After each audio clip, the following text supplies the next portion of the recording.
So help me welcome Alex on the soul level for another interesting and provocative way of teaching and getting us to think and understand a little bit more step by step about the plasma. I know he goes from the beginner level to the advanced level and all ways in between. So thank you, Alex, for being here and providing a valuable service to humanity and sharing your understanding and what you'd like to bring. So very beautiful. Thank you, Alex. Thank you very much, Mark, for that wonderful introduction. And I want to welcome everybody from the North American team for today's presentation. And as we know that the strength of this team expands beyond the border of North America. And as you can see by the medallions, we are growing, and what we are trying to do in various ways and means is to have science and the soul of man meet together for the purposes of peace. And it sounds like a flippant comment, and sometimes we are very flippant, but it's a very serious affair. And it's a difficult thing to talk about sometimes, but we've come to an existential crisis. And so here we are on this beautiful Sunday afternoon, and I want to welcome everybody to the Keshe Foundation Spaceship Institute Teachings in Plasma Science. We are at the advanced insight level. Today's subject is feedback. And my name is Alexander. I am from Canada. It is May the 22nd of 2022. This is the Keshe Foundation North America Plasma Education Series. As was mentioned, this is part of an ongoing series of public teachings for new knowledge seekers and for mature knowledge seekers. And as such, I frequently take the liberties to repeat and repeat and then repeat again. And the reason to do that is to not only reinforce, but to review in different contexts. And so we started with basic teachings, went to intermediate teachings, and now we're in advanced teachings. But we've broken that up into teaching, understanding, knowing, and insight. And so as you can see, we are at the tail end of the insight category. This is the advanced insight, and it's the fourth in a series. And this is for new knowledge seekers. And because new knowledge seekers someday will become teachers, and it is for mature knowledge seekers as well, to help them understand different points of view, different context, and to understand what we mean by feedback. Today we'll be doing a discussion on this particular subject because we're still having trouble differentiating between what we call the plasma science and the physical science and the other sciences that somehow find themselves in between. And so we're hoping to shed a little clarity. And as this is the May 2-4 weekend, that in Canada is very, very important because it gives us another excuse to get that case of 24 beer and get drunk so that we don't have to live with the reality. And maybe it gives us a chance to engage in some nostalgia. It's a very important weekend. Gives us a chance to reminisce about the 70s, because there's a lot of talk this week about the 70s. And so, you know, we think of the music back then. Popular song was California Dreaming. And so this is the thing. We were full of dreams. We dreamt about electric vehicles, and we dreamt about UFOs. And interestingly enough, these are major topics of discussion today. But we're not interested in talking about ancient technology. We are interested in, this is the year 2022, and we need to remember the words of John Lennon in this music that he gave to the song Imagine, and the song that he wrote, Give Peace a Chance. In that regard, nothing much has changed, and we are on the verge of making a difference there, because we are in the countdown. We're feeling the pressure. June the 6th is less than T-minus 15 days and counting. And we are looking at a new kind of launch so that man can finally exit the nest and join the universal community if he so wishes. And this pressure is real. As we've seen in the game of musical chairs, as the circle of chairs gets smaller and smaller, the pressure increases. And in the musical chair version of life, we don't have less players, we have more players in the game, more players coming to the game, and the pressure increases. And so we find that we get to this pressure point at the core. And we find that we cannot stay within that same dimension. We have to change the dimensions to relieve that pressure. So this pressure with respect to our lack of understanding of the plasma technology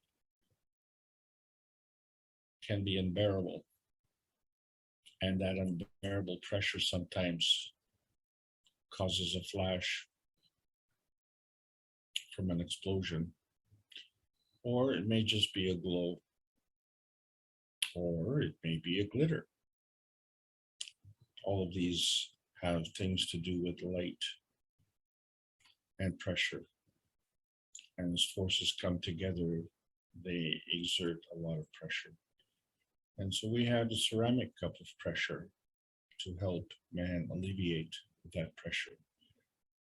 And so one of the ways that we alleviate the pressure is we don't have to get drunk on the May 24 weekend. So the price of gasoline in Canada is over $9 a gallon. And to help us pay for that more than 100% increase in price, had to put sanctions on the beer. So I'm celebrating the May 24 weekend without beer.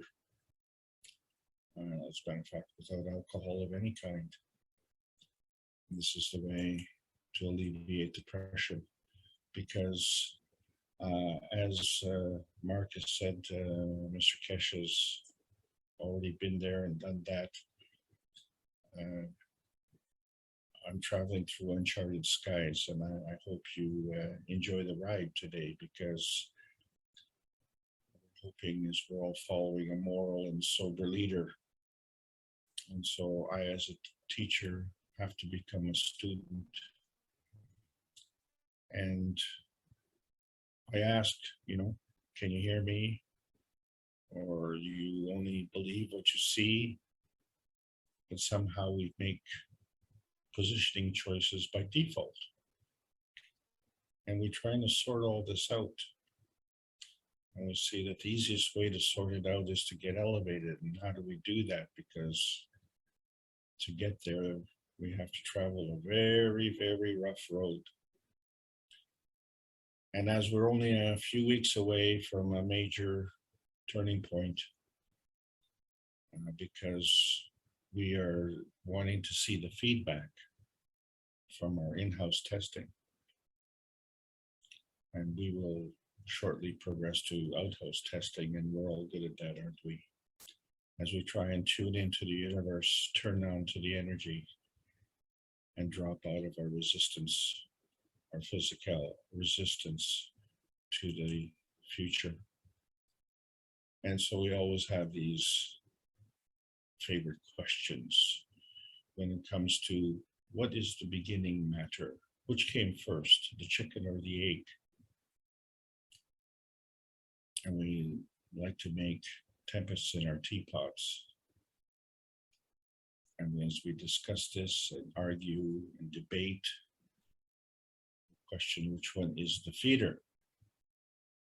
The answer is neither one, because both are part of the feedback system. Chicken is a physical feedback, and so is the egg a physical feedback. And many of us eat chickens, and we even eat eggs. So which one do you prefer first? Well, the thing is that first came the principal matter, and that's why it's called the principal matter, because it's part of the feeding system. These are the PM ticks that travel through the universe. And when they travel through the universe, they're traveling magnetically. These are energy parceling units, and they diverge all over the universe.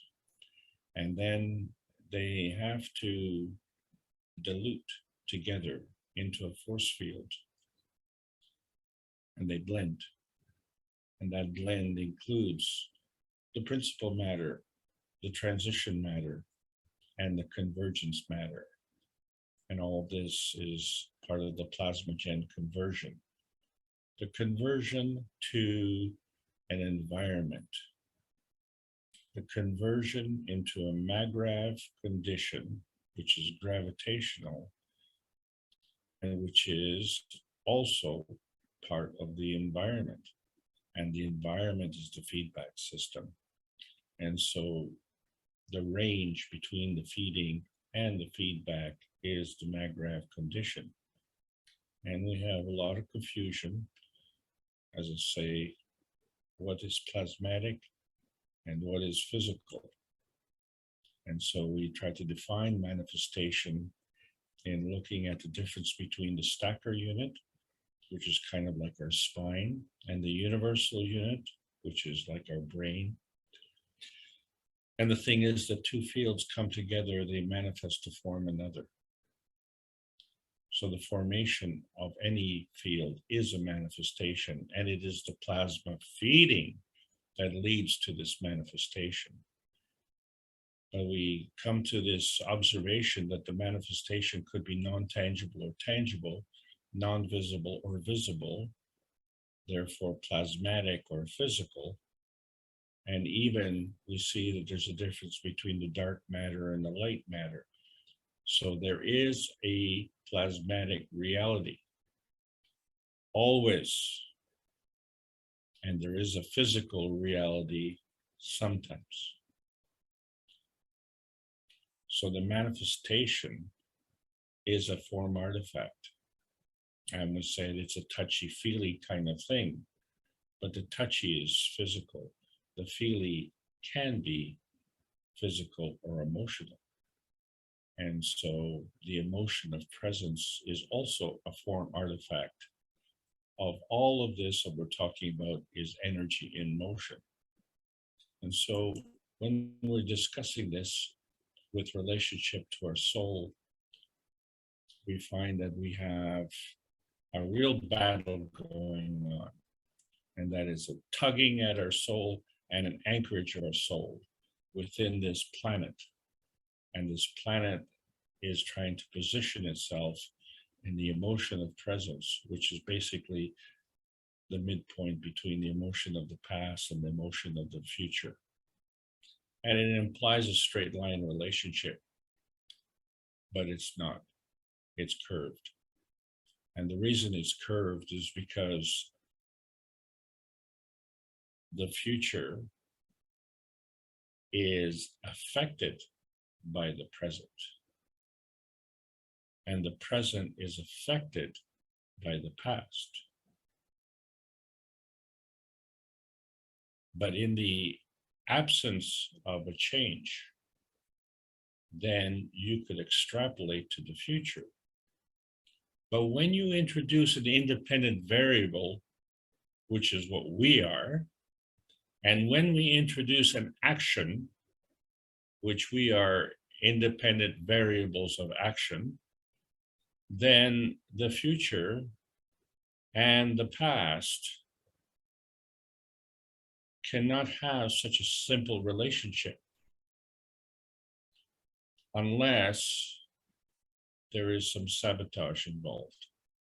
And so we have had this battle of tugging and anchorage because we are not understanding this transformation from our soul travel to our body travel. So we're having an understanding gap of transportation. And so transformation is one mode of transportation, and the physical body is another mode of transportation, and there's a common ground. So if this looks kind of too complicated, let me just simplify it. The emotions of presence is the soul to physicality link. And it is, as is, the link between the feeding of the sun to the feedback of the planet, Earth, our planet, Earth. And so we find that the sun operates on a different energy level than the Earth. We know that the sun radiates and the Earth irradiates. But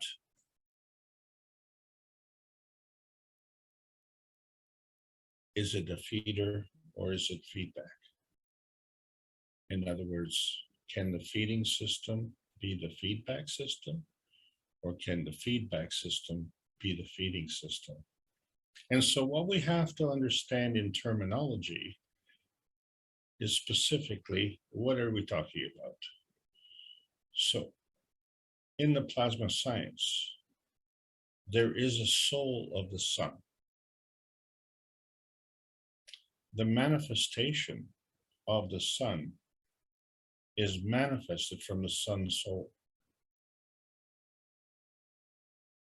What we're saying is the soul of the sun and the sun soul are not the same.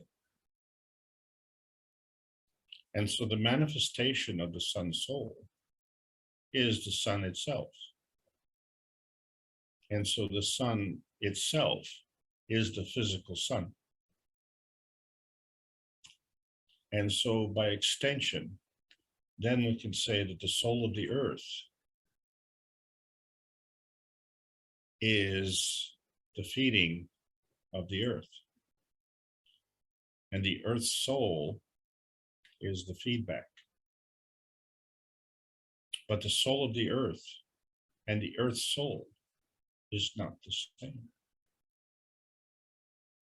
And the earth itself is the physical manifestation or feedback of the earth's soul feeding. And so all things in combination.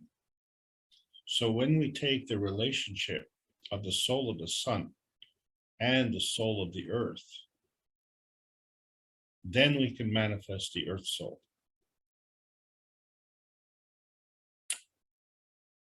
And so we can work all these combinations, and we're going to talk about that more next week.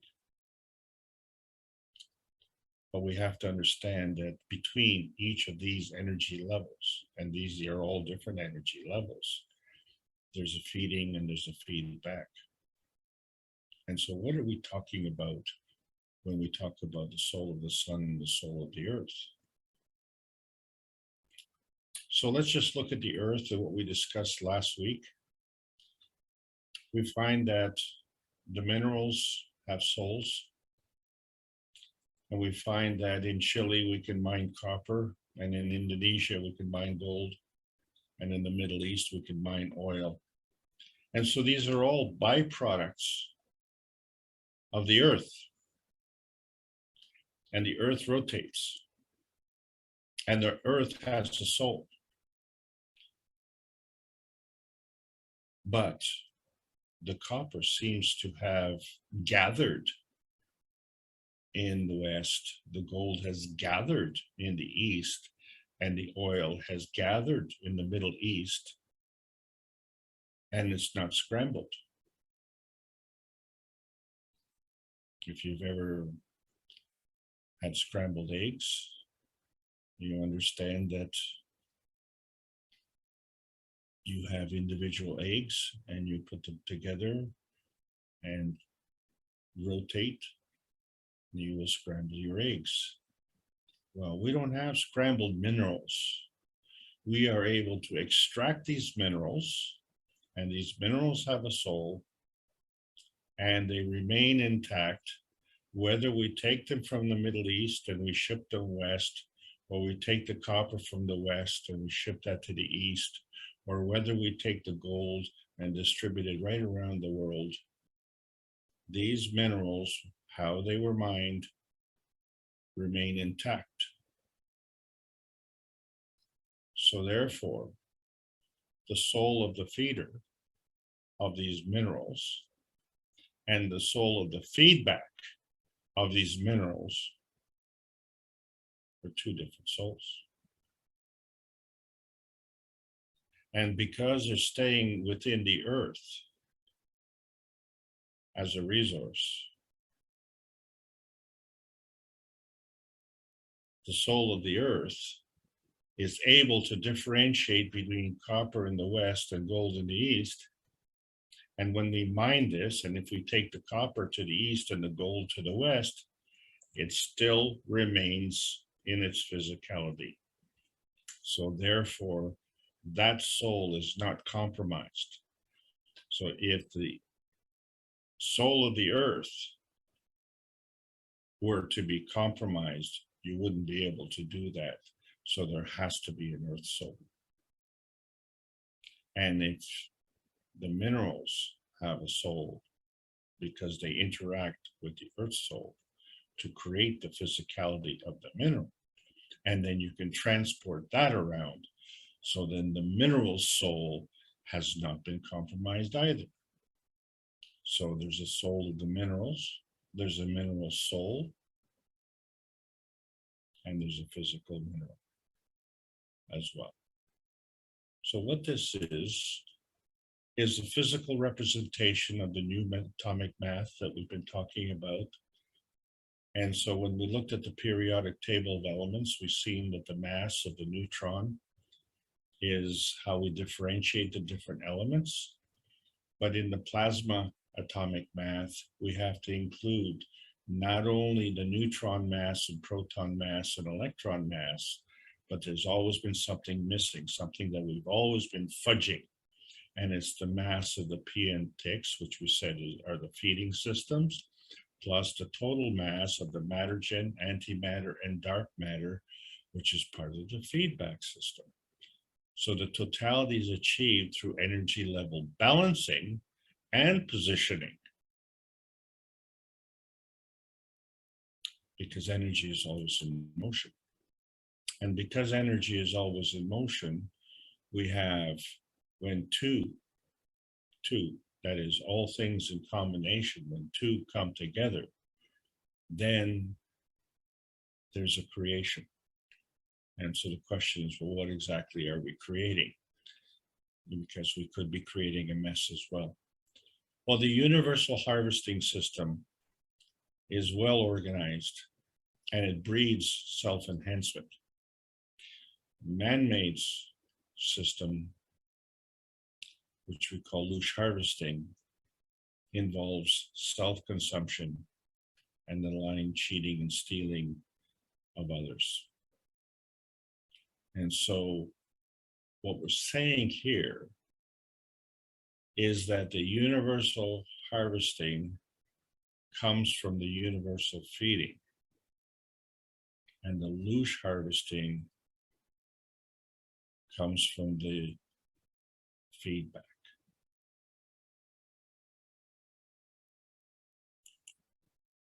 And so this creates a point of conflict. So we say, well, when we look at business and we see that there are conflicts of interest. So we have inventors of things and we have investors into things, and both are chasing money and they share it with the shareholders. But in the process, the rewards are altered by involving food security, borders, and friction, and the pursuit of riches. And so we are dependent on the feedback feeding. And if this sounds confusing, I'm sorry. What we're trying to do is add some clarity here, because when we see all that glitters, we can clearly see that the gold is in the physicality and the sun is a radiant globe. But it too is in physicality. So what is the difference? So when we look at the periodic table of elements, the manifestation of these elements is the product, is the byproduct of the feeding system. We didn't say which feeding system. So what is represented here is the four important components of the amino acid, which is your hydrogen, carbon, nitrogen, and oxygen. The salt environment, which we're talking about the sodium, magnesium, potassium, or calcium. And the physical constituents, our basic needs. The zinc is emotional, the copper is physical, and the iron is has to do with the blood. And of course, this schizophrenic hydrogen, we don't exactly know where it is, where it goes, and it's really hard to pinpoint it because it keeps moving. And so sometimes that energy comes and just bounces off. We call that reflection. And so in terms of physicality, when we look at, let's say, a pair of blue jeans, they absorb everything that they are, and they reflect what they aren't. So if what they reflect is blue, and what they reflect is what they are not, then they're not blue jeans. And I can tell you they're not green jeans either. But they do emit something, and they have to emit because the genes themselves are a magrav. So what do they emit? Well, they emit a very low energy representative of their magrav condition, which is genes. So what we're looking at is as a feeding byproduct. So when we produce GANs, we find that two major GANs that we're able to produce, a zinc GANs and a CO2 GANs. Then when we try and identify them by their spectrum and see, well, gee whiz, you know, it's kind of hard to tell because they're both kind of white. And then in the middle of the GANs, there's nothing, it's vanished. But you can see right through there. So it isn't just vanished, it's also transparent. So how can it be there and still not be visible? Because it has to be there because it's displayed the GANs. We can see the GANs, which is physical, and we can see the whole, although it's not there, but we can see that it's not there. And then we can look right through the hole and see to the other side. And so we find that this feedback of what we're seeing is actually a feeding byproduct. So we're still confused between feeding and feedback. Well, understand, when we're trying to identify and say, this is me and this is not me, by putting a border, we are saying this is me, so that's the feedback to what I am. And this is not me, well, that's another feedback to what I'm at.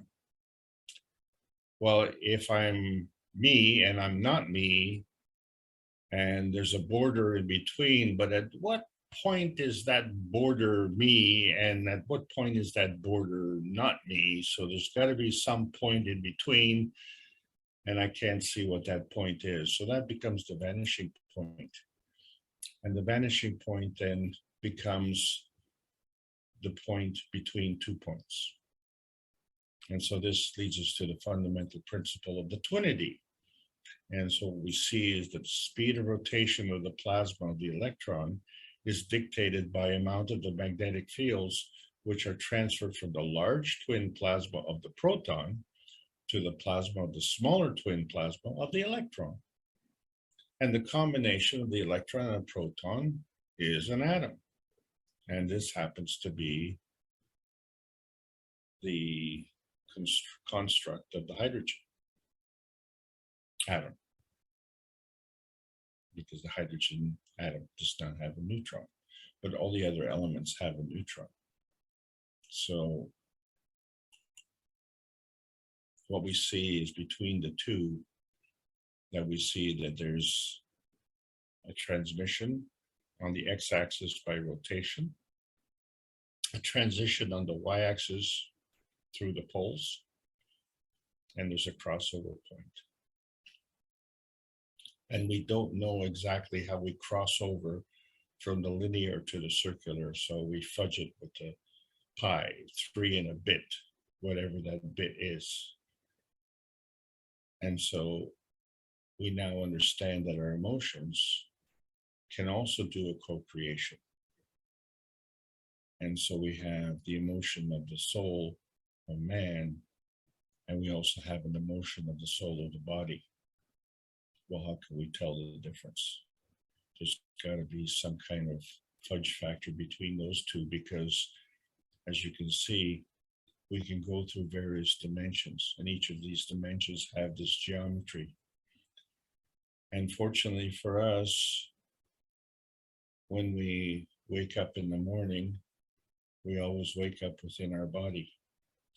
So we've done a lot of target practice, even though we don't know when we did that, right? There are things that we don't know. So our point of existence is actually the transmutation point that comes from the verification point of transmission from the validation point of transition. And this balance is invisible. And so the transmutation is actually the crossing over of the vanishing point. And when we cross over, we're still in a balanced position. Well, which way do we go? Do we go into the plasmatic reality, or do we go into the physical reality? And what are our limitations? And where exactly is this place in between, which we now call no man's land? And we know it exists because somehow from there to here, we got there, and we can actually go back. And but we don't understand this, so this is where our soul limitations come in. So to unlimit our soul limitations, we have to understand that beyond the vanishing point, we have a capability of dematerializing. And from the point of transparency where we're standing, we have a capability of materializing. And we know that because you're here, because you were born. And somehow from the point of dematerialization to the point of materialization, there's this crossover point through no man's land, which we don't know where that is. Because, you know, we're used to dealing with, say, 2 dimensions, transmission, transition, and this is a 2-dimension, and both these dimensions are feedback, but they're not well represented of our reality, because we live in a 3-dimensional world, don't we? but it's still a feedback. 3 feedback dimensions. And we are none of these 3 dimensions. So we, as the observer, fudger, we are in the 4th dimension. Because you can't be part of the 3 dimensions and observe it. So you're part of something else. I don't know what that is. And furthermore, I don't know if it's a feeding dimension or a feedback dimension, right?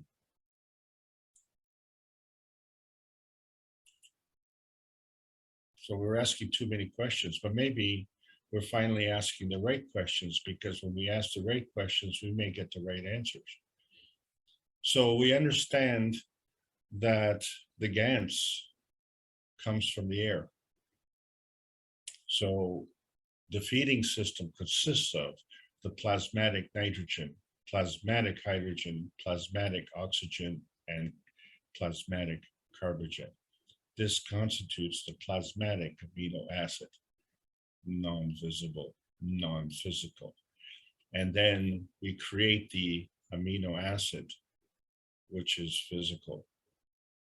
And it's still nitrogen, hydrogen, carbogen, and oxygen, but it's part of the environmental feedback system.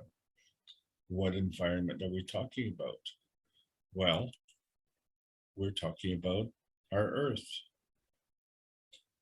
And so on this Earth, we have a basic DNA. And so this DNA is in a helical coil, and there's a link. And there's 2 strands, and one is coming and one is going. One is magnetical, one is gravitational. But then we have a perpendicular set. One is RNA and one is DNA. And so the RNA is feeding to the DNA. And so the representation is within the range on this planet. And so we can see that we have physicality and we have plasma. And so there's this transition between the plasma and the physicality, which is the dynamic plasma. And so our position in the plasma physics is it replaces the nuclear physics.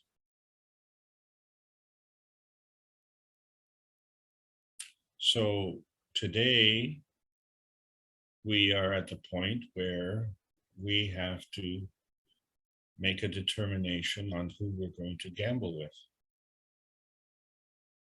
Are we going to gamble with the madmen? Or are we going to gamble with the madmen?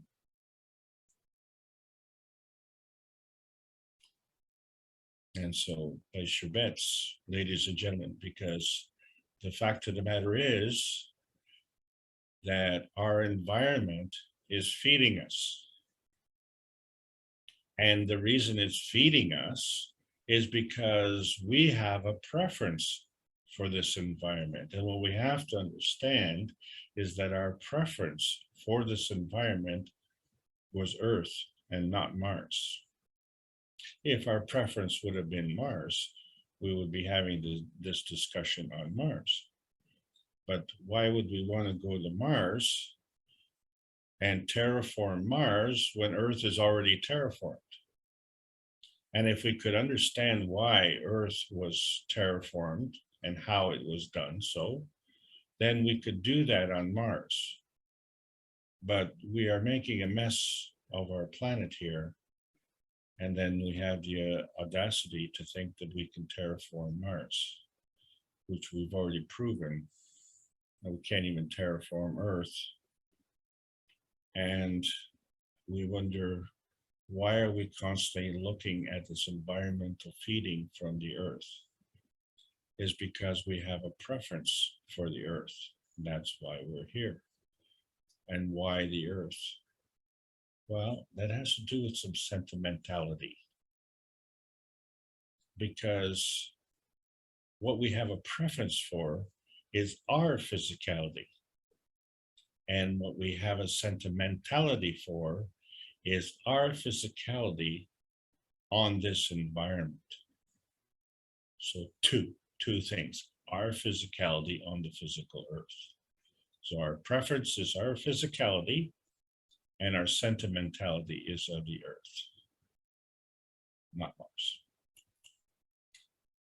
But the thing is that we have this global amnesia.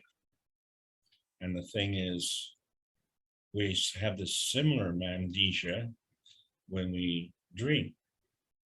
And sometimes we get a glimpse of our dreams, but we know that when we finish dreaming, we come into our physicality. But also we know that we were born into our physicality. So how we were born is something that we have difficulty remembering. And how we pass through the night and wake up in the morning in our physicality, we also have difficulty remembering. So there's a common ground, and there's a common ground between all of us, a common denominator. And so this is a collective amnesia. We don't know how we got here, and we don't know how we go from the dream state to the physical state. But the thing is, we all got here, and we're all able to go to sleep, and we're all able to wake up in the morning. And so there is a collective soul that abides by the preference of being in our physicality with the sentimentality of being on our planet. And so what does that mean? That means the way we were born is through trust. We trusted to be born. And we trust that we can awaken from the sleep. So because of our preference and because of our sentimentality, we have a tendency to physicality. And this tendency is the physicality reference point of our preference and our sentimentality. And what this is the proof of inner space. And so when we're looking at the picture of the somatids, which we see in this picture, which is only 30,000 times the magnification, understanding that we can increase that by at least 4 times today. But we see that there's a tremendous size difference between the red blood cell, which is represented by the big circles, and those tiny white dots. Those are somatids, and you see the relationship there. And doesn't that remind you of the relationship between the electrons and the protons, which are 1,849 times larger than electrons? But there's a gap. There's a gap in between. There's nothing there. There's a no man's land in between the red blood cell and the somatid. And the red blood cell produces somatid.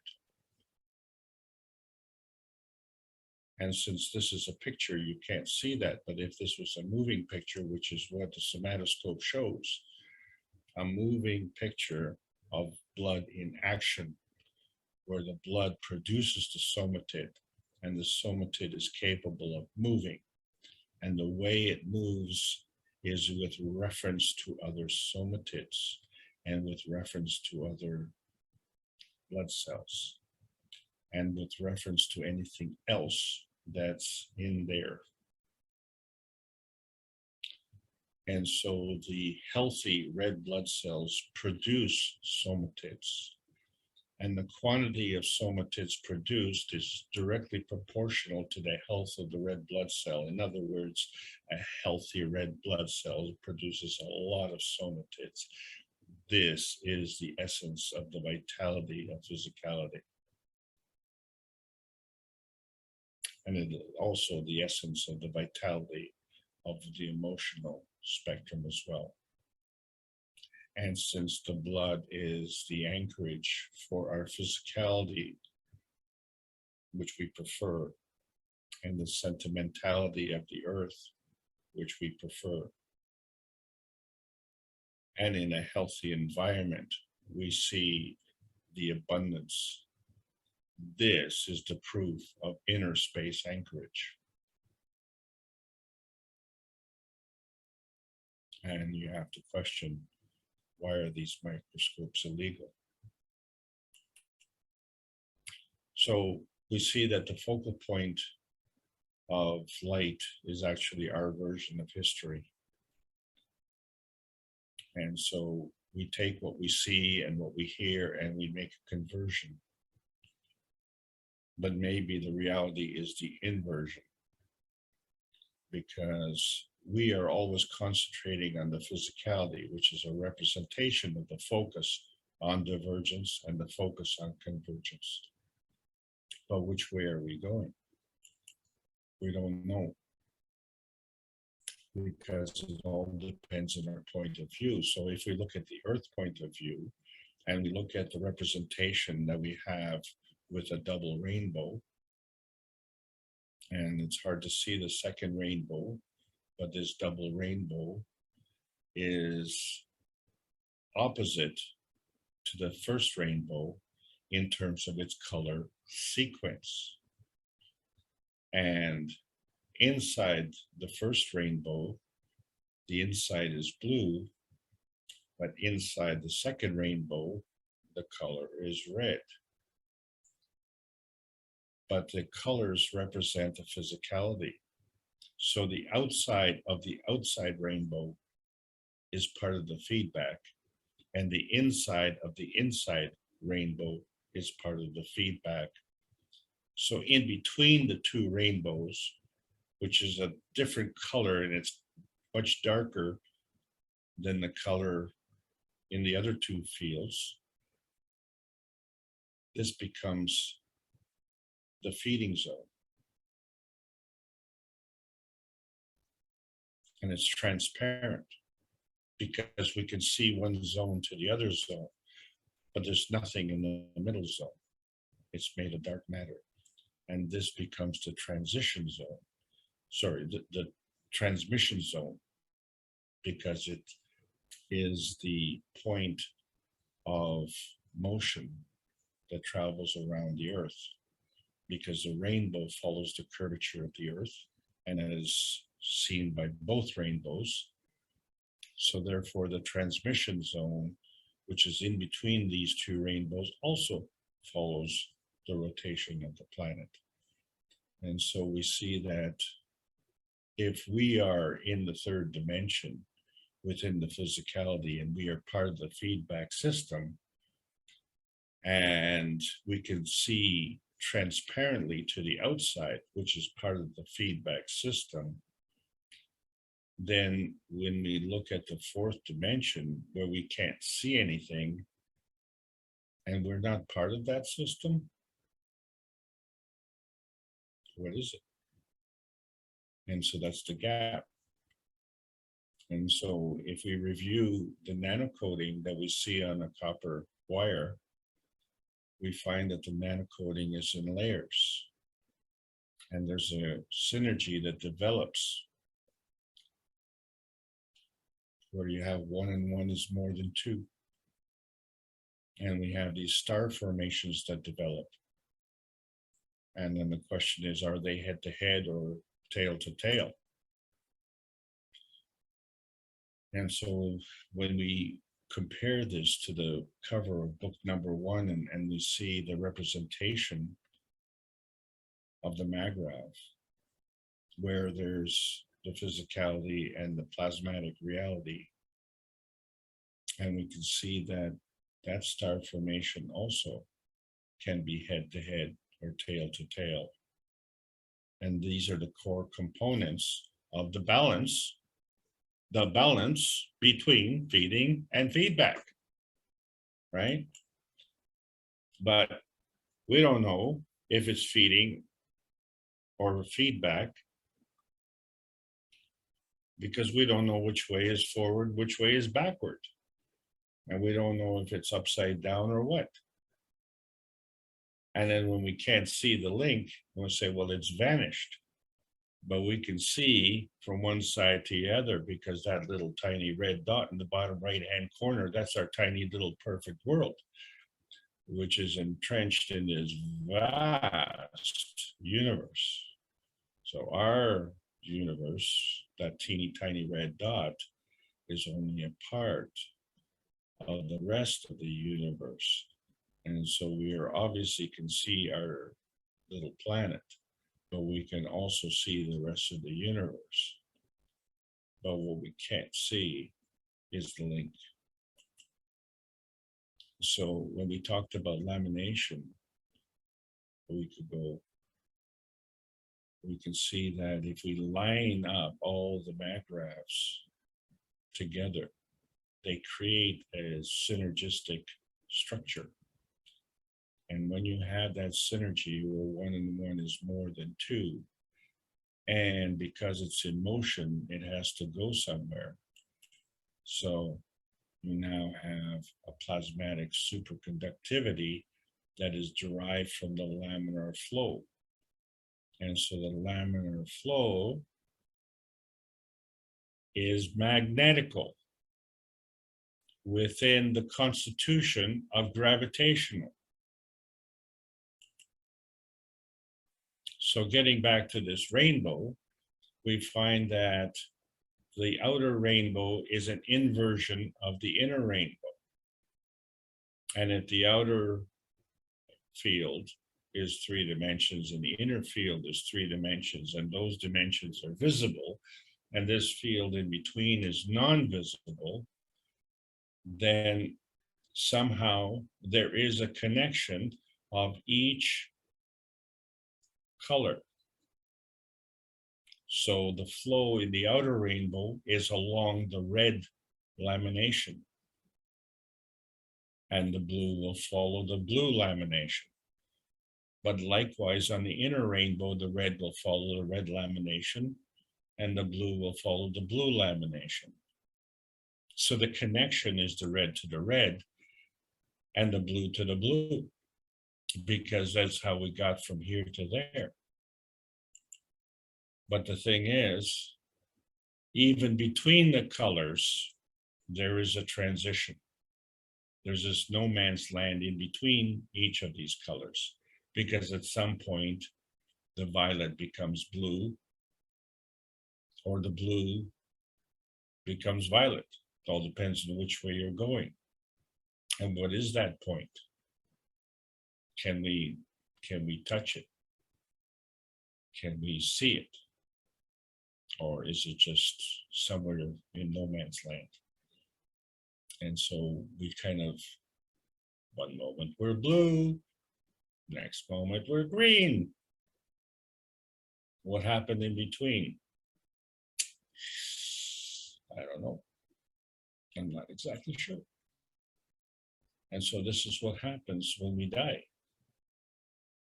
We say, well, this is me, and now I'm dead. This is not me. But we leave our body behind. You spend all your life taking care of your body, and then when you die, you say, oh, well, you just throw that in the garbage. And so if your body is me, and then when you die, your body suddenly becomes not me. Still confused.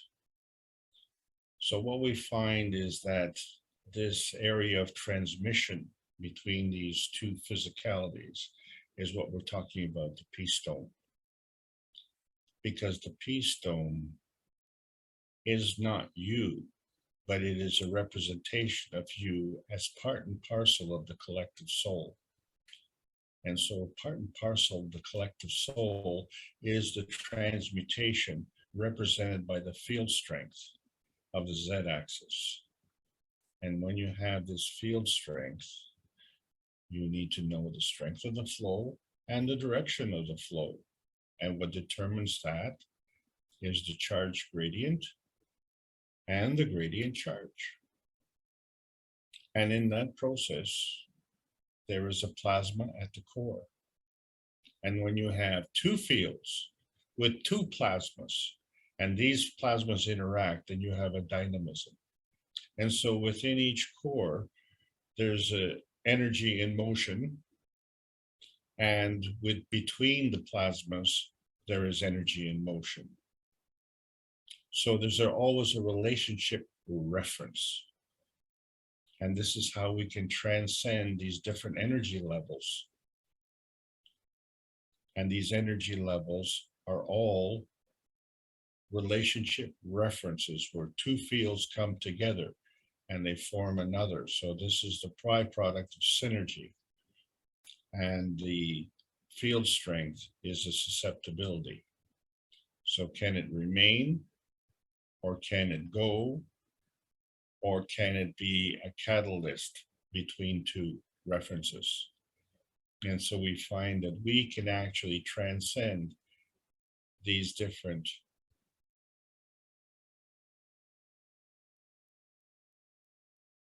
dimensions within the range of this planet. If we can transcend these different dimensions within the ranges on this planet, then isn't it obvious that we can transcend the dimensions within the ranges on other planets?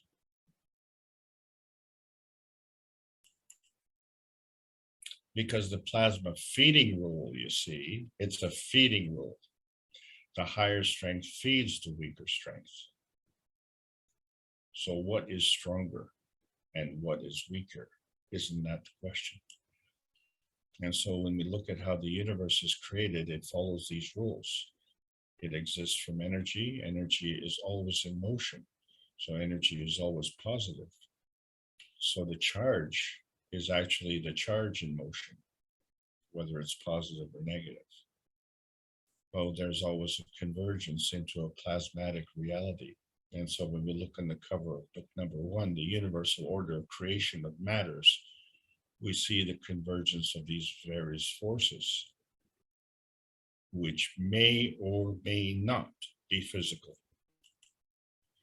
And so where we come into conflict is when we don't understand this feeding role. We don't understand what higher strength means. So higher strength is feeding. Higher strength is not robbing, is not lying, cheating, stealing, and killing. And this is where we have a conflict. There's a point of conflict, which represents the conflict we have with these fields and these fields of understanding. And so all of these things obey the basic rules of magnetical principles of plasmatic attraction and repulsion. It's as simple as that. The attraction is gravitational, the repulsion is magnetical. So if you're a structure that has attracted energy in a gravitational form, that manifestation is the feedback.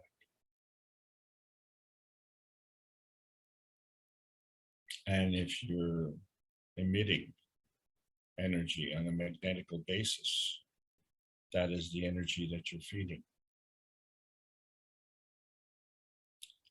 So what you're feeding is what you give your time and attention to.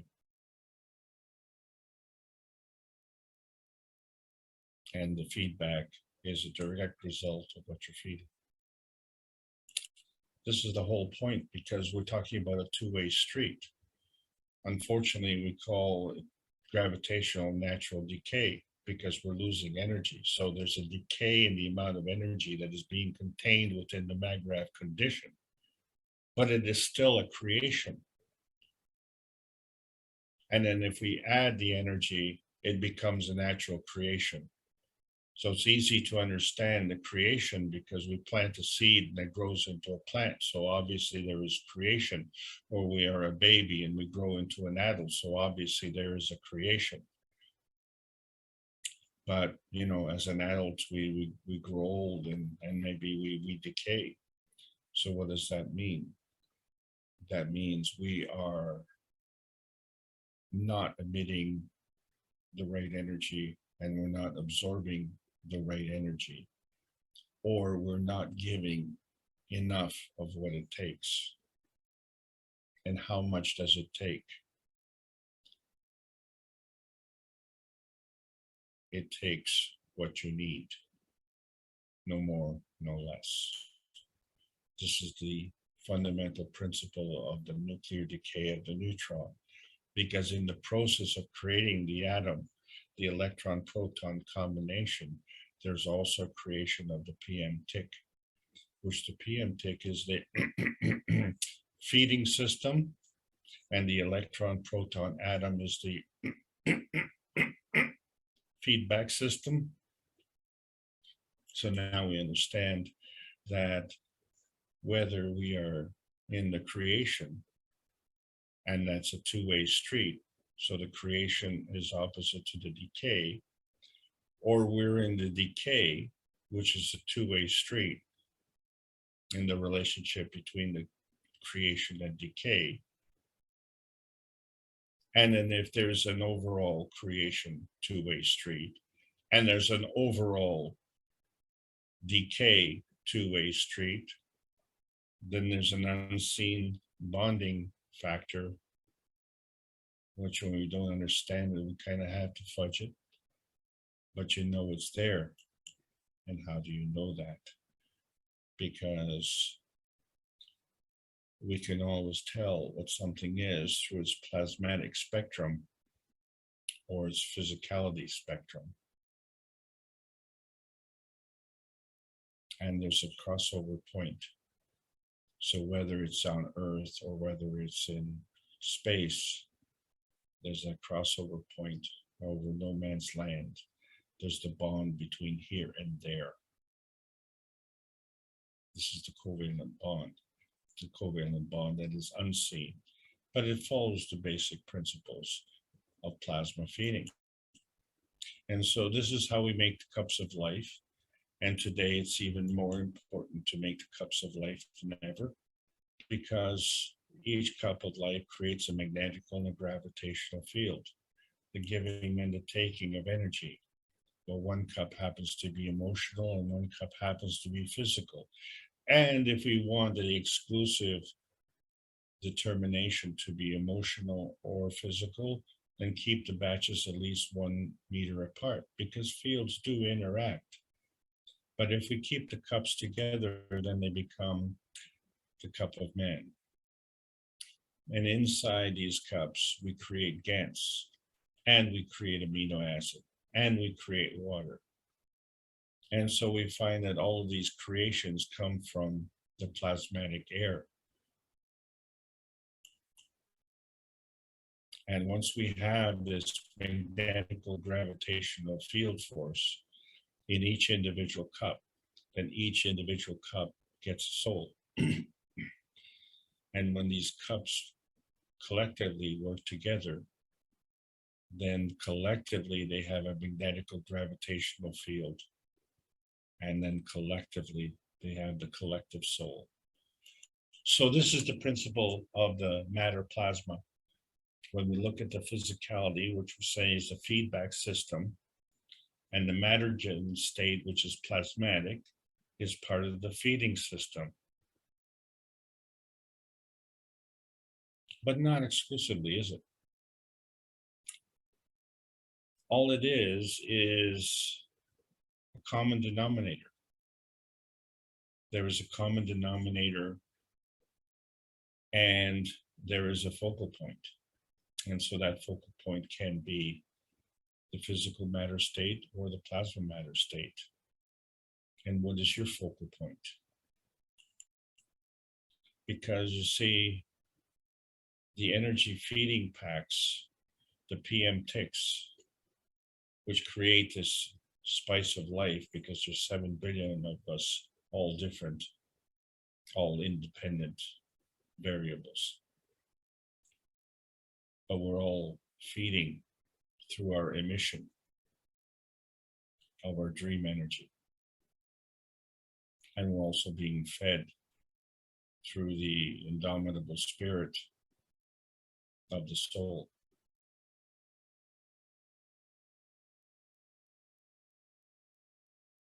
So somehow, some way, we're crossing over this no man's land, where the energy that we can't see is manifested to the energy that we can see.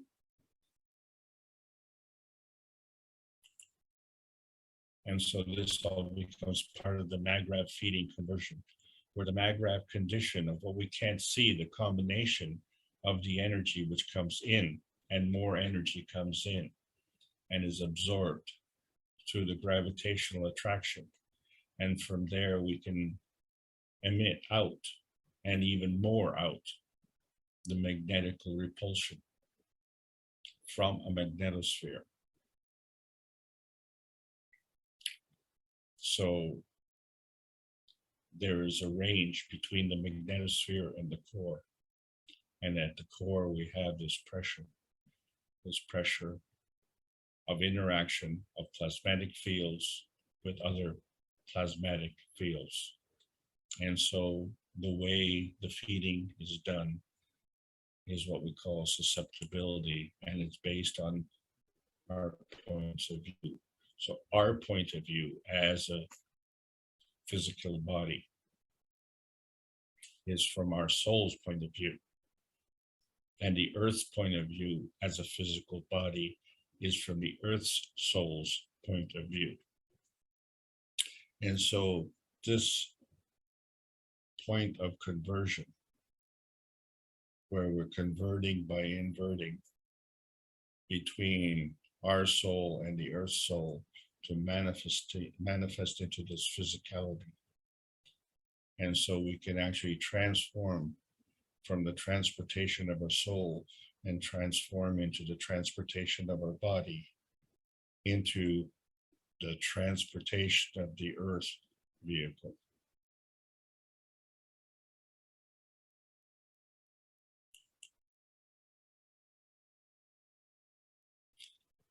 So in order to do this, we have to have this inversion feeding. If we are feeding the red to the red, and in between there is no red, there has to be a connection. And that connection is the transition. And so some way, somehow, there's a feeding from the higher energy state. Well, if the higher energy state is this transmission rail in between the two rainbows, that's non-visible, non-tangible, means it has no color, and it's feeding, then it's feeding from another dimension into the basic 3 dimensions. So inside the rainbow, the red gets fed. Outside the rainbow, the red gets fed, but in a different sequence. And so we find that inside the rainbow we are here, and outside the rainbow we are there. And if we remember the game of tic-tac-toe, and we don't know whose turn it is because we don't see what's in between. We have X's and O's, but there's something missing, and it's this inversion feeding. And so the feeding is going to feed both.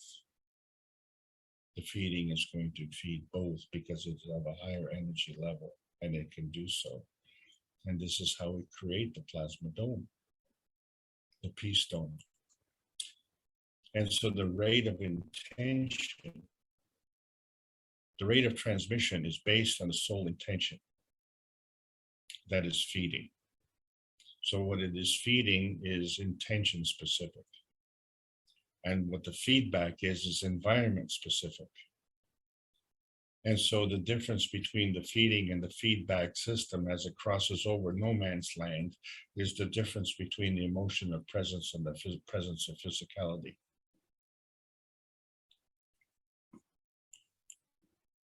So when we created the first magravs, which were physical rotating balls filled with physical GANs, and we drove them with physical motors to create the rotation, we found that the feedback was these plasmas, energies that we were getting back from the rotating fields. And then we found that from those fields, we created a plasmatic condition in the center point, the dynamic plasma. The dynamic plasma, which was the feedback feeding, because the physicality of those rotating balls are a feedback system of the plasmatic reality. And so when we have the feedback system working together synergistically, then the feedback system becomes the feeding system to the plasma. And so you can see that there are 4 balls, 3 on the lower level, 1 at the top level of the star formation with the feeding system, creating a feedback system in the center, which is the dynamic plasma. And so this is how the higher strength feeds the weaker strength. So the feedback system of the physicality is now feeding the feeding system of the plasma.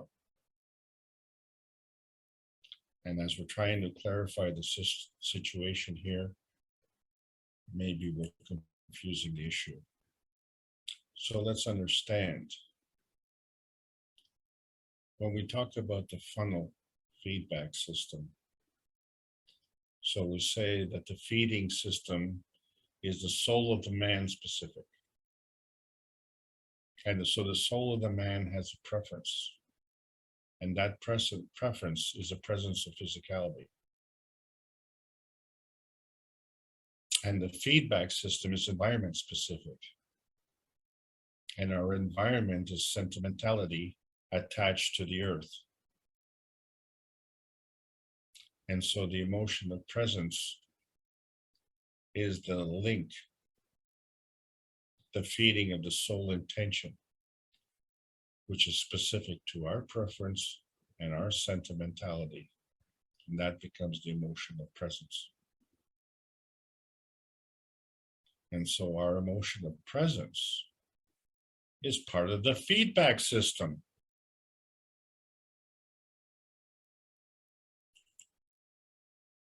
And so we see our aura, which is the radiance from our soul. And the aura is emitted around our physicality, but then it comes back and it's literally fed back. So we literally feed ourselves.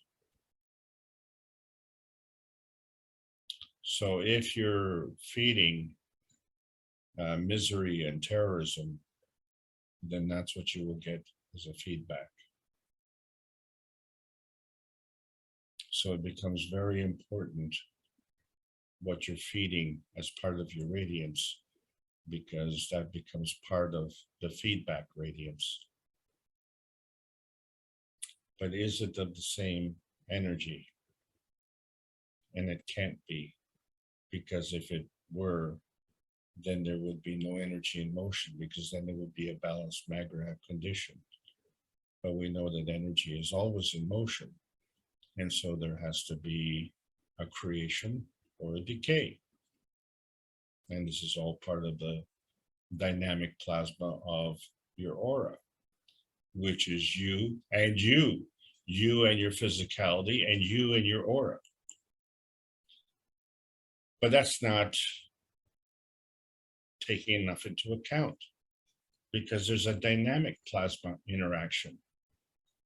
So you and your thoughts, or you and someone else's thoughts, or you and someone else's physicality. And so this becomes a tunnel feeding system. So this feeding comes from the soul of the source.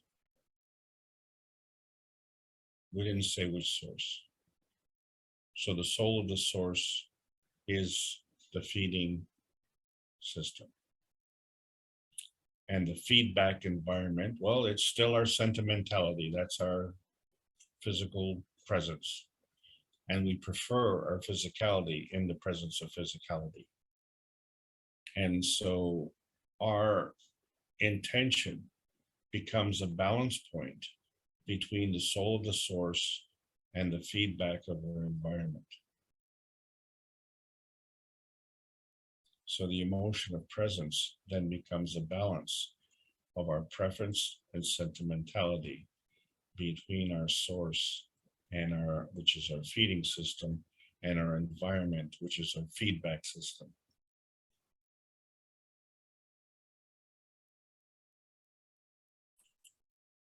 So therefore, there is a crossover in between two plasmas. And this is how the PM ticks travel. Path unseen, energy unseen through no man's land, which is unseen. And so we have our feeding radiance, and we also have the feedback radiance from other plasmas. And so our feeding radiance is our preference for our physicality, and our feedback radiance is the irradiation from the earth, which is our primary environment. So doesn't it stand to reason that we can change the environment and maintain the same method of feeding and feedback? And this is why when we look at how energy travels, the limitation that we have on the speed of light is a false limitation. The ethos of the universe takes other things into account, more things into account. It takes morality, compassion, and courage. And this transcends the limitations of man, because the limitations of man seem to be irresponsible when it comes to the position of creation.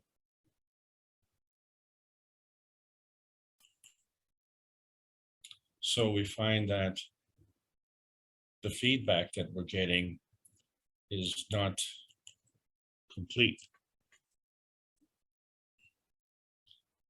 And so we have a vertical enhancement unit, and we have a horizontal enhancement unit, which give us assistance to compensate for the difference between the feeding and the feedback systems.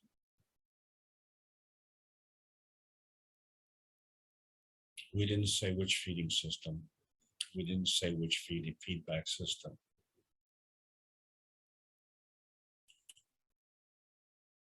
There's a plasmagen state in between the earth space and the outer space. And that is our point of transmutation, how we could cross no man's land. And so the vision enhancement unit is actually representative of that. It is a vision feedback enhancement unit, because it is a feedback modification which soothes the pain of the witness. This is a gift to the US military. We are donating the use of 12 units for PTSD recovery to the US military, where they can enhance their plasmagen interaction to default to the pathway manifestation as to the way they were born, which involved morality, compassion, and courage, as opposed to death and destruction and terrorism. Because the plasma is a kind of energy, and it has different states. And each of these different states has a different energy level. And we can transcend all of these energy states. And learning how to do this is probably the most important thing on this planet, has always been, and is even more important today, because we've come to an existential crisis. And that existential crisis is understanding the relationship between the limitations of scientific responsibility and the limitations of spiritual responsibility. What we call the awake state and the dream state. And the plasma science adds to the knowledge. And this is how we are going to make the change, because when you look at this relationship and what we're talking about is where science meets the soul of man for peace, then the relationship is between the awake state and the dream state. Is the dream state also awake? The fact that you were born where you're not awake, the fact that you wake up after sleeping, is that not representative of you being awake?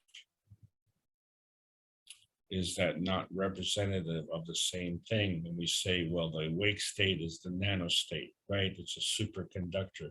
As a human being, as a living organism, you are a superconductor of energy. And so that physicality is what you see. But the dream state, you say, well, that's in between. That's the nano gap state, the things we don't see. So what we see and what we don't see is the same thing. It's a relationship and they work together. One is a feeding system, one is a feedback system. And so the feeding system is our dream state. It organizes our physicality.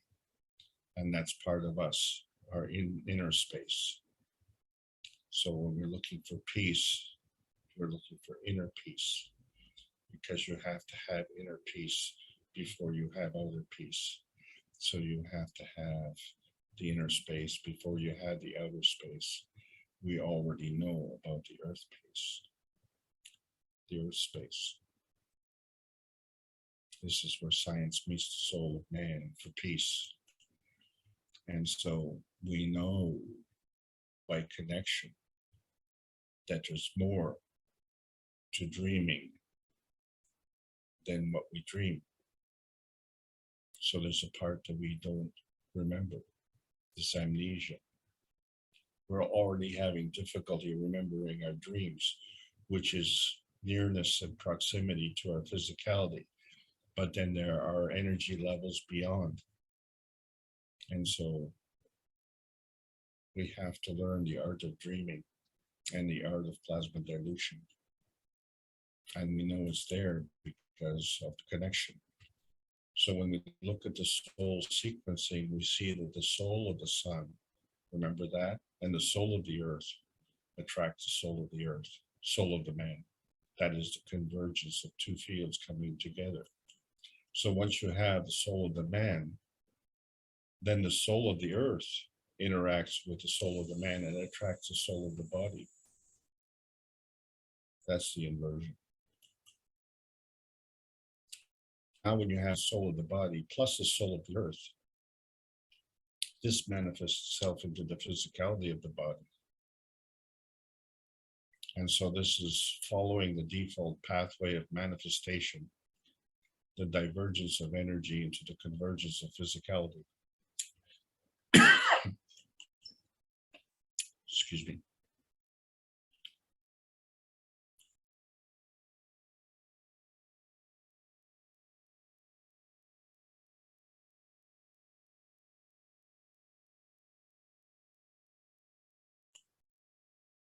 We're in the home stretch.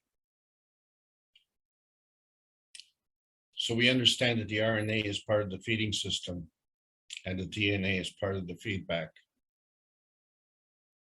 But we also have mRNA, which is also part of the feedback.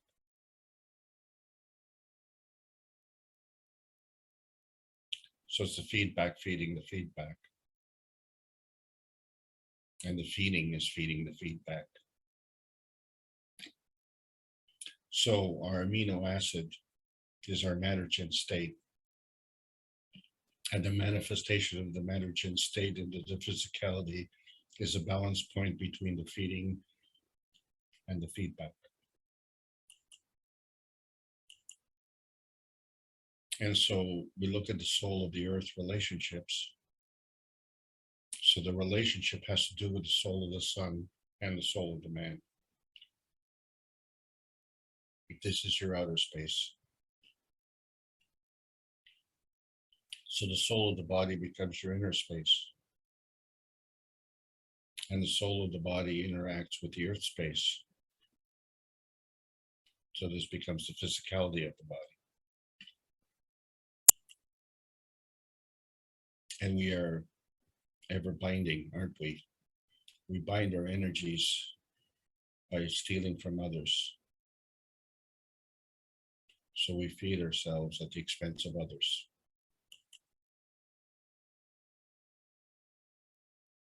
We need to get back to normal. That's our default position. And the majority here are normal. And the universe is the majority. And it too is normal. And normal seeks freedom and emancipation. And so too, the earth is part of the universe. And it too seeks freedom and emancipation. And so our crisis is an existential crisis of our default position, to understand that we have to harvest the energy of the universe, the plasma energy that is ubiquitous in the plasma universe, for the benefit of the earth, because the earth called us here. And we agreed.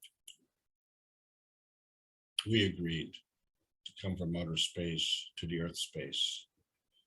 And as we reside in inner space and we try to come to grips between the feeding and the feedback, and to understand which is which, on October the 14th of 2021, we crossed over, and you can see the Universal Council is now looking to have greater achievements. And they're not limited to Earth space, because the universal community doesn't just live on Earth. The universal community lives in the universal community of the universe. And we are not welcome until we bring the peace between the inner space and the outer space. So this is the feedback to the feeding system. And there's no direct connection. It's a contiguous connection. Connection to wherever it is in the universe. Wherever you are, there you are. And on Earth here, we have this contiguous connection. And we need to invest and continue to invest in this Stone, which encircles the Earth and allows us to understand this emotional transformation of our physical transformation. This is the manifestation of the transmutation, which we will talk about more next week. But it's the difference between the dream state and the physical state. The dream state and the awake state.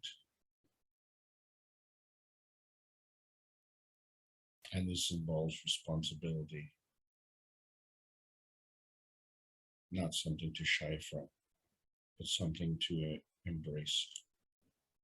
Because we all want to be part of the greater oneness. But we are independent, and yet we are dependent.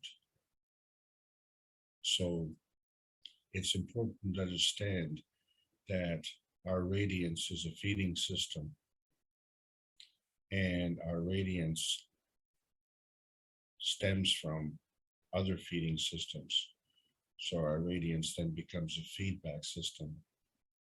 And so do we understand the difference and how we cross over for the common good? Do we understand that? We have to understand that we are the magnetical dynamic residue between the attraction and repulsion of a Magravs condition, which is the balance of the gravitational and magnetical field forces represented by the convergence and divergence of energies. And each of us is independent. And so each of us becomes a feedback variable. And then each one is interdependent with others. And as such, we are feeding to the universe. And then we can reach others and emotionally have a feedback transformation. And then we can teach each one the benefits of one nation, one planet, and one universe. So this is the Keshe Foundation Spaceship Institute Teachings in Plasma Science. We're calling all Earth shareholders, both near and far. There's a World Peace Treaty needs to be signed with a pen and with your heart and with your soul. And right now, our view is only of inner space. That's our point of view. And so we have to understand that the physical and emotional transformation rate depends on the source and balance of the feeding and the feedback systems. So our default position is listening to the universal language of freedom. And the plasma science needs to be delivered in exchange for peace on Earth. So we are correct in saying, welcome to the outer space age. That's the end of today's lesson. Thank you very much, gang. I hope you enjoyed the trip. Well, thank you very much, Alex, for providing us this in-depth knowledge of feedback. And you've covered so many points again here, and we all come from a slightly different understanding, and so on and so forth. Could I share some pictures that Leanna set in that might add to the knowledge, or perhaps spark some conversation? Take over the screen, Mark. Okay, let's see here. And then you can just take it back.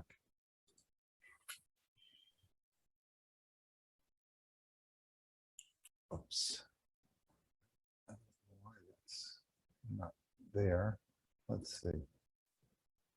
Okay, we're back to that picture. She sent some beautiful pictures in on these little ice formations. And there's a number of them there. They're beautiful and intriguing at the same time.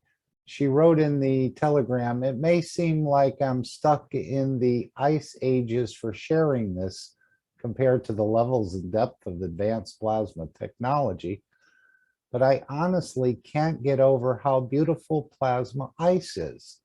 The fields of the plasma radiating out like the sun. Each one so unique and perfectly organized. If you look at the last picture with the cup of ice cubes, you'll see them beginning to fuse back into one another as they melt into the water. I've never seen an individual ice cube join back into the unified frozen ice while they were melting in a cup of water. Amazing, if you ask me. So that's one of the pictures. And you were talking about feedback. When these fields go out, and we know they go across the universe, even with an iron magnet, Mr. Keshe says, and they're connected with everything. What would be the reason they come back to itself? Or do they come back to itself? Is this the feedback? And I'll share a few of these pictures if you'd like to comment on this. So the feedback, of course, is gravitational. And the gravitational is stronger than magnetical. Always, correct? Correct. So how can it come back if it's stronger?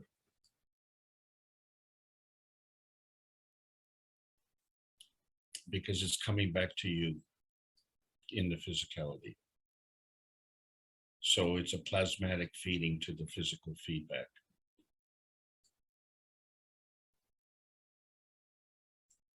And if the stronger feeds the weaker to elevate it to its position, what does the stronger get back out of this interaction? I know it's been the said, capability to feed. and this confirmation of existence is another one I've heard mentioned.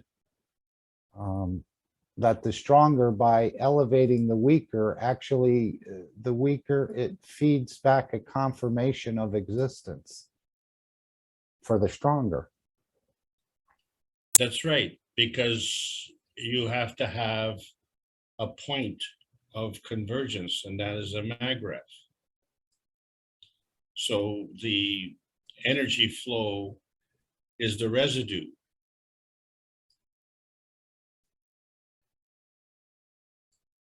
So in order for what you're seeing here is the form artifact of the energy in motion. You're not seeing the energy in motion. Because these fields go way past the cube.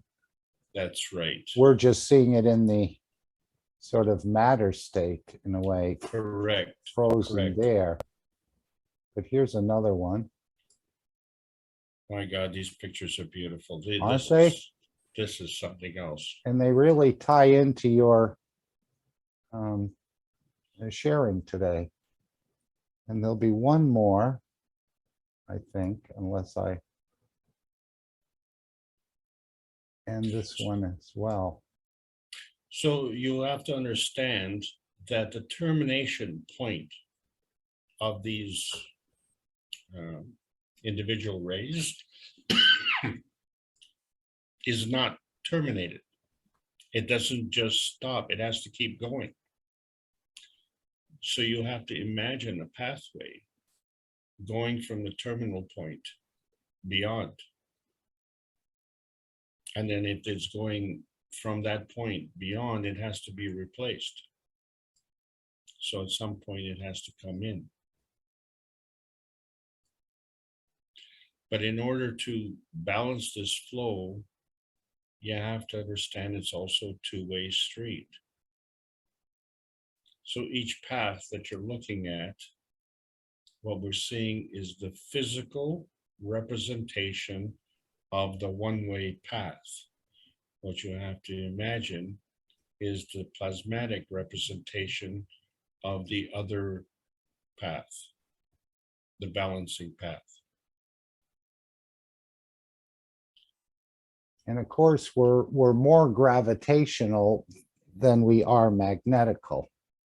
We always, even before the Keshe Foundation in our understanding, it's always we want to take rather than give, correct?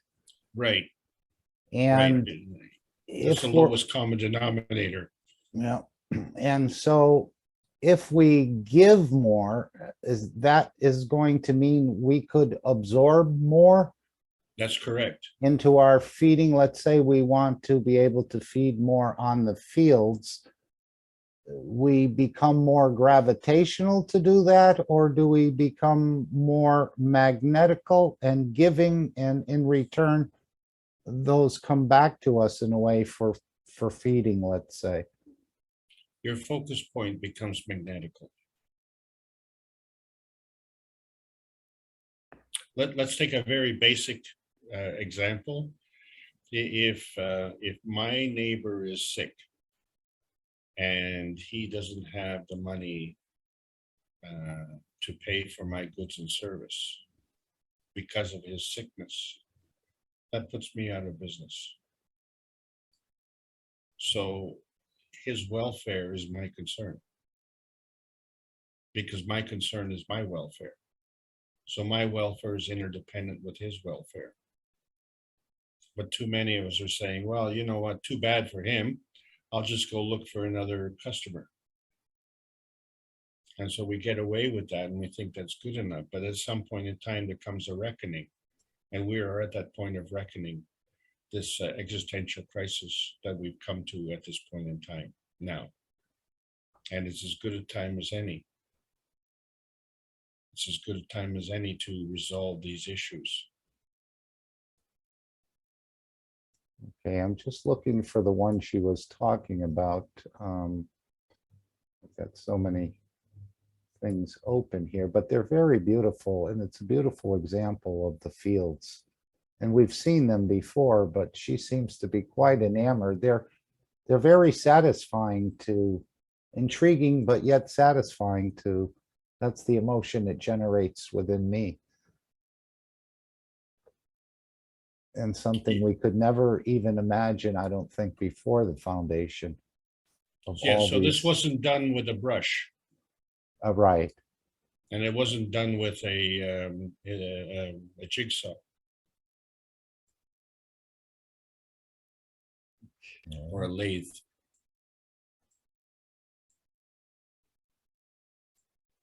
Just trying to see where that last picture went. Can't seem to locate. Mars. Maybe. Let's see. Teach them how to terraform. Let's see. Try it one more time here. Okay. Let's see if we can find this one. Okay, here it is. These are the ones she was showing and saying how they're all going back into themselves in a way. How did she put that? Let's just see.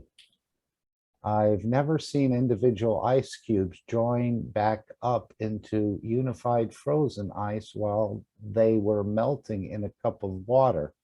Amazing, if you ask me. Almost like the fountain in a way, where the water comes up, little droplets, and then they go back into join the totality again. So I just thought I'd share these, and it seems to be in some sort of connection with what you've brought us today. Absolutely. And is it ever breathtaking? It's beautiful. I always thought we could travel, but again, I always thought that was just a dream of thinking we could move around this universe in a certain way.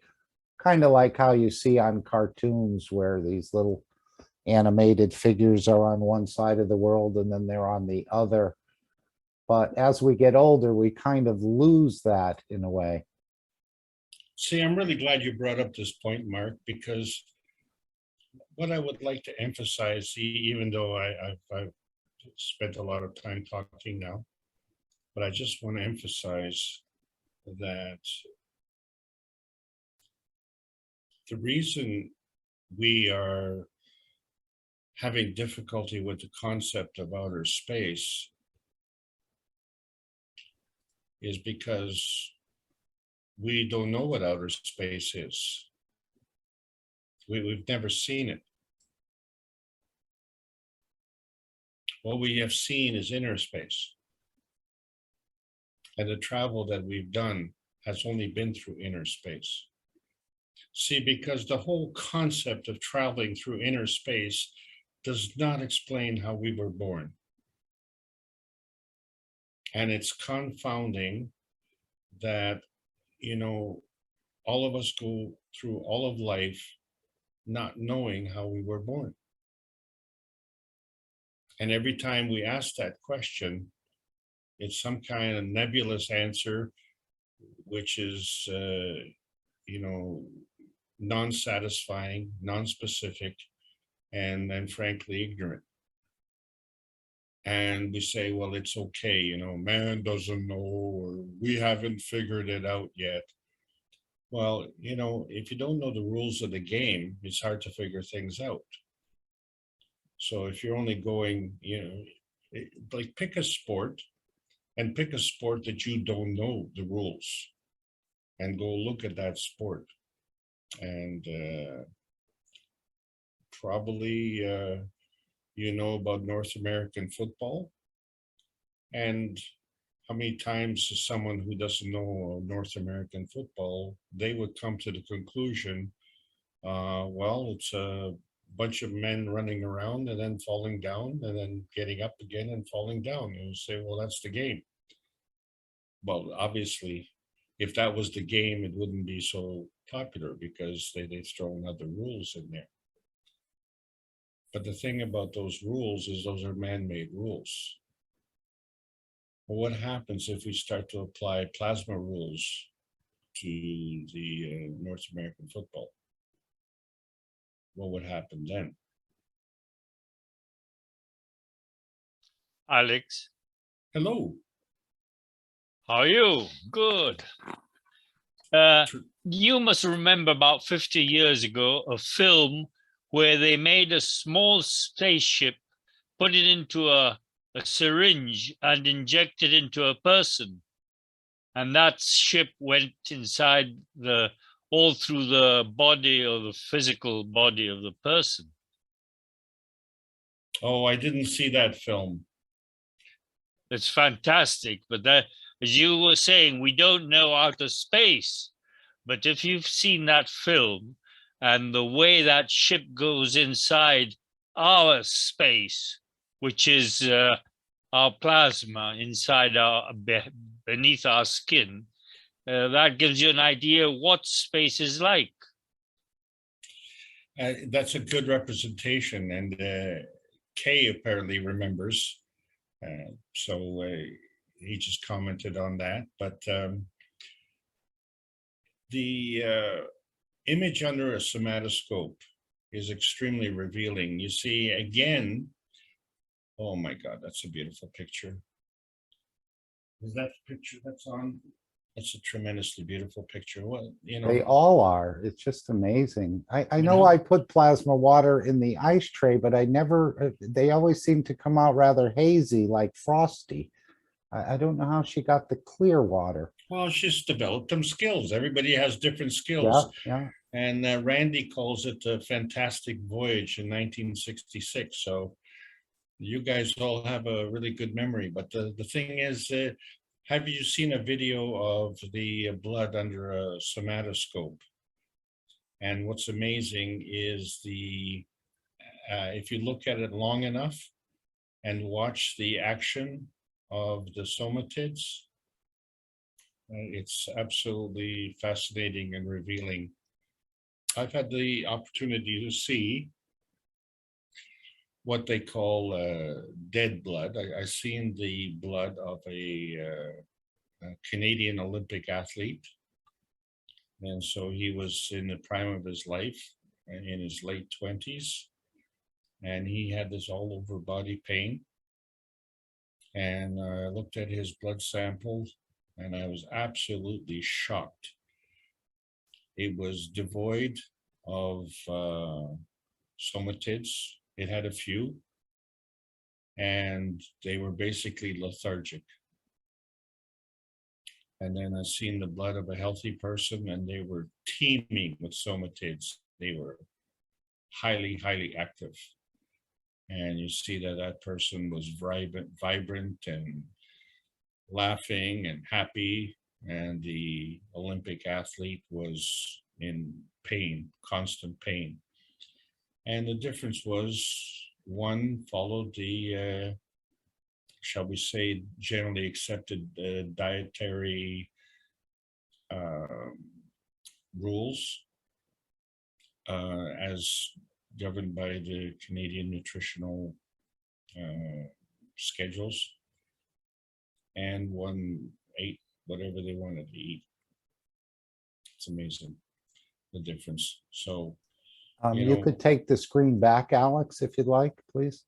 oh, I'm enjoying these pictures, Mark. Okay, let's let me see if there's Yeah, another one here. Much better than my pictures. Very nice. Alex, Alex, I have a question, Alex. Oh, Tried Randy, to- Randy, could I just interrupt you for a minute? Danilo's had his hand up Oh, for a few minutes. sure, no Can you problem. come I'll in wait. right after Danilo, please? Sure. Don't forget, Randy. Danilo. Yes, don't forget to come back, please. Sorry. Danilo, please, you don't have to raise your hand. You can just open Yeah. up when you feel it's the right time. Thank you for joining us too. Thank you. So my question for Alex.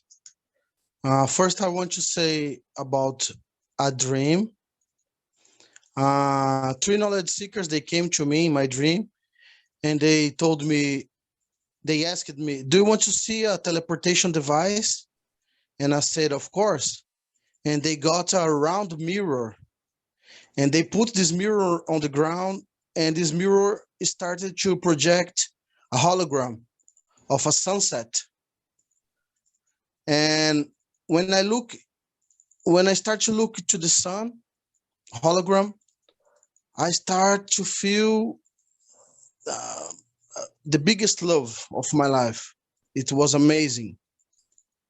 And they told me, don't think about this, just Just feel it.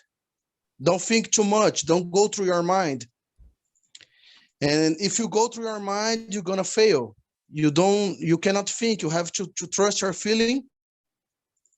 And so I changed my location. I was there. Suddenly I was in another place, seeing the sunset, watching the sunset. So, and the other day I was about to dream, you know, when you are in the between state, on the state between the dreaming and the awakening state, and I was aware of both. And then I realized that I was having some specific kind of feeling, and I was about to go there to travel through my emotions. And I realized, okay, I'm about to travel. I was about to travel very fast. So I was afraid to realize that I was about to travel, but I knew that I was about to travel. So my question to Alex is, can you explain a little bit, Alex, about the emotion and the traveling, and if it makes any sense according to the plasma science? Thank you. Thanks for your question, Danilo. I want to say this in a very nice way, Danilo. You're a bit frustrating, and the reason for that is because you have an enormous depth of knowledge, and you don't have trust in your own knowledge. Your explanation, as part of your question here, was absolutely great, terrific, and it was bang on. So let me just add one more thing, two more things. Okay, so the first thing is that you have about maybe 30 seconds after you wake up to remember your dream. And if within those 30 seconds you could reinforce to yourself, say, I want to remember my dream, and not be distracted by something else. And this has happened to me where, for instance, I wake up and I've had a dream and I can remember it. And then, maybe I woke up before the alarm goes off, and then I go for the alarm. And the moment I go for the alarm, I forget to dream. And so this is something that you have to train yourself in. And second, we have two emotions. So we have the emotion that's part of our feeding system, and we have the emotion that's part of our feedback system. And our feedback system has a tendency for a preference of physicality. And so, because we've been trained for so many years, like all of our lives, that we don't trust our non-physical existence, or we don't understand it. And it brings about this inherent fear. And so the fear is a component of the emotional system. And the question then becomes is it part of the emotion of the soul, or is it part of the emotion of the physicality? Because if it's part of the soul, then it becomes part of the feedback. But if it's part of the physicality, then it's part of the feeding. This is where the feedback is feeding. So because you're conditioned to fear, you're actually feeding yourself with fear. Obviously, the soul of the man is fearless. And obviously, the soul of the man is something that you can trust. And obviously, the soul of that man is your soul. And that man is you. And so you need to have the trust in your soul trusting you because that's how you were born. And likewise, without any education whatsoever, you grew into a man. And so you didn't go to a closet and then say, I'm in the growing into a man closet, and then come out of the closet and say, ta-da, I'm a man. You know, it was an ongoing process. So you did a lot of things. You were playing with friends, you went to school, you went to work, you know, you bought a car, all these things you did, and simultaneously, continuously, you were growing. So you did not do the act of growing physically. What you seen was the physical manifestation. In other words, the form artifact of the growing. It's just like these images in these ice cubes. The images are a form artifact of the energy that caused these images. But you can't see the images, you can only see the form artifact. And so this becomes an important point in understanding the travel through outer space. Because in order to travel through outer space, where we are now is a form artifact, and where we want to go is a form artifact. And the process in between is the energy in motion. And that you can't see. So you know that you can't see it because when we look into what we call outer space, which is what I'm saying today is actually inner space. But when we look into outer space, well, we don't see anything. Well, of course you don't see anything. It's non-visible, it's plasmatic. Okay, so this is what you have to have the faith in. And you actually do, but you're looking for some kind of physical confirmation, and your dream told you that. So when you go through the machinations of physically, you know, I'm going to do this and I'm going to do that, the moment you say that, you're operating in a lower energy level. And so it's like saying, well, you know, I want to go from my home to work. And the moment you say that, you're going to miss the ride.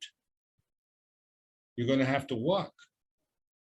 But if you say, I'm going to work, you don't say, I'm going to go outside, I'm going to go to the car, I'm going to start the car, I'm going to drive the road, I'm going to follow this road, and I'm going to work. No, in your mind, you're at work. And in your mind, you know that you're going to take your car. And in your mind, you know that if you take your car, you will get there faster than if you walk. So if you need to slow down that process, you missed a ride. The car's gone. That's how it works in the plasma reality. So it really becomes very, very important to trust this. And this is where we're already seeing this problematic occurrence with the vertical enhancement unit. If you go into the vertical enhancement unit and you want to travel, you got to drop the baggage and you have to have trust that you can go. Because if they open it up and you're still there, you not only are demonstrating lack of trust, but you may even have more baggage. So we have to be aware that the plasma follows different rules from the physicality insofar as the lingering field. And so what I mean by there, and you were in the early classes, the plasma fields operate just like the magnets. But if the magnets are physical and they can demonstrate attraction and repulsion, so there's a non-visible field that is affecting those magnets. And if you take those magnets away, the field goes with it. Because it's at a lower energy level, it's not sustainable. But if you go to a higher energy level, and you know, like here you have this water that you're looking at in this frozen cube, this is not physical water, this is plasma water. Because it's retaining the form artifact of the energy in motion. The physical water would lose this energy.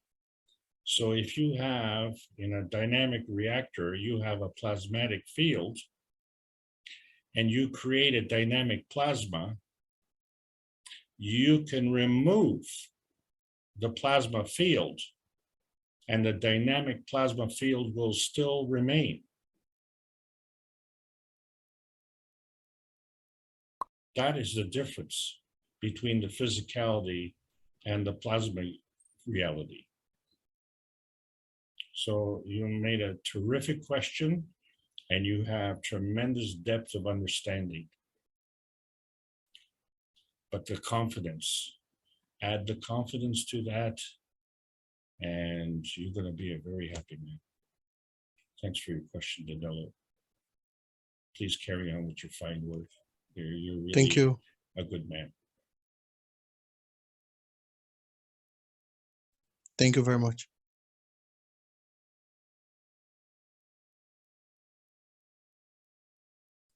I think Randy was going to come in. Yes. I have a question for Alex. I've been looking at this ice and I've been seeing all those fine structures inside it. This winter, we put poles up on our driveway so that the snow plow knows where to just plow. So I put tubes of GANs, cup 1, on every one of those posts to add to the energy field of the road. They sat there all winter and didn't freeze at all. So during January, I took one of those tubes and I took a glass vial and put exactly the same GANs in each one. Yet the plastic didn't freeze, but the glass one did. Can you explain to me why that happened?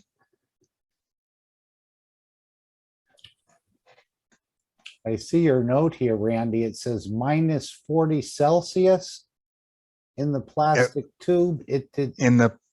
At the plastic tube, at one point it was even colder than that, but where they were, the coldest it got was minus 40 Celsius. And then in the springtime, when the snow is all gone, we go gather the posts up and put them back in the garage. May I come Yes. in?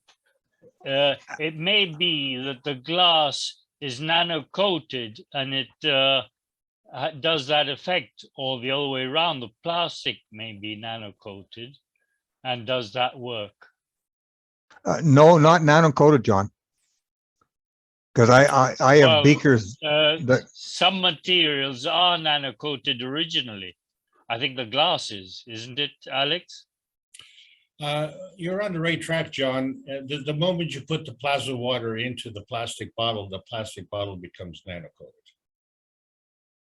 So, you know, if you were to take the water from the plasma water out of the bottle still remains with a dynamic plasma field inside. This is what I was just explaining to Danilo. You can remove the plasmatic field or the plasma reactor and leave the plasmatic field behind. We discovered this a long time ago. The older knowledge seekers, well, John, you would remember, we came up to the point where we wanted to wash out our nano coating plastic tubs, right? When you found you can't wash them out because the plasma's inside the tub and it's non-visible and it stays there. So you cannot physically wash out a plasmatic condition. But I'm wondering if the application comes into play here with respect to the density of the glass versus the density of the plastic.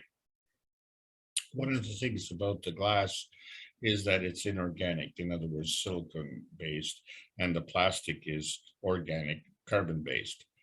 So I have a feeling that you had a much stronger connection in the plastic.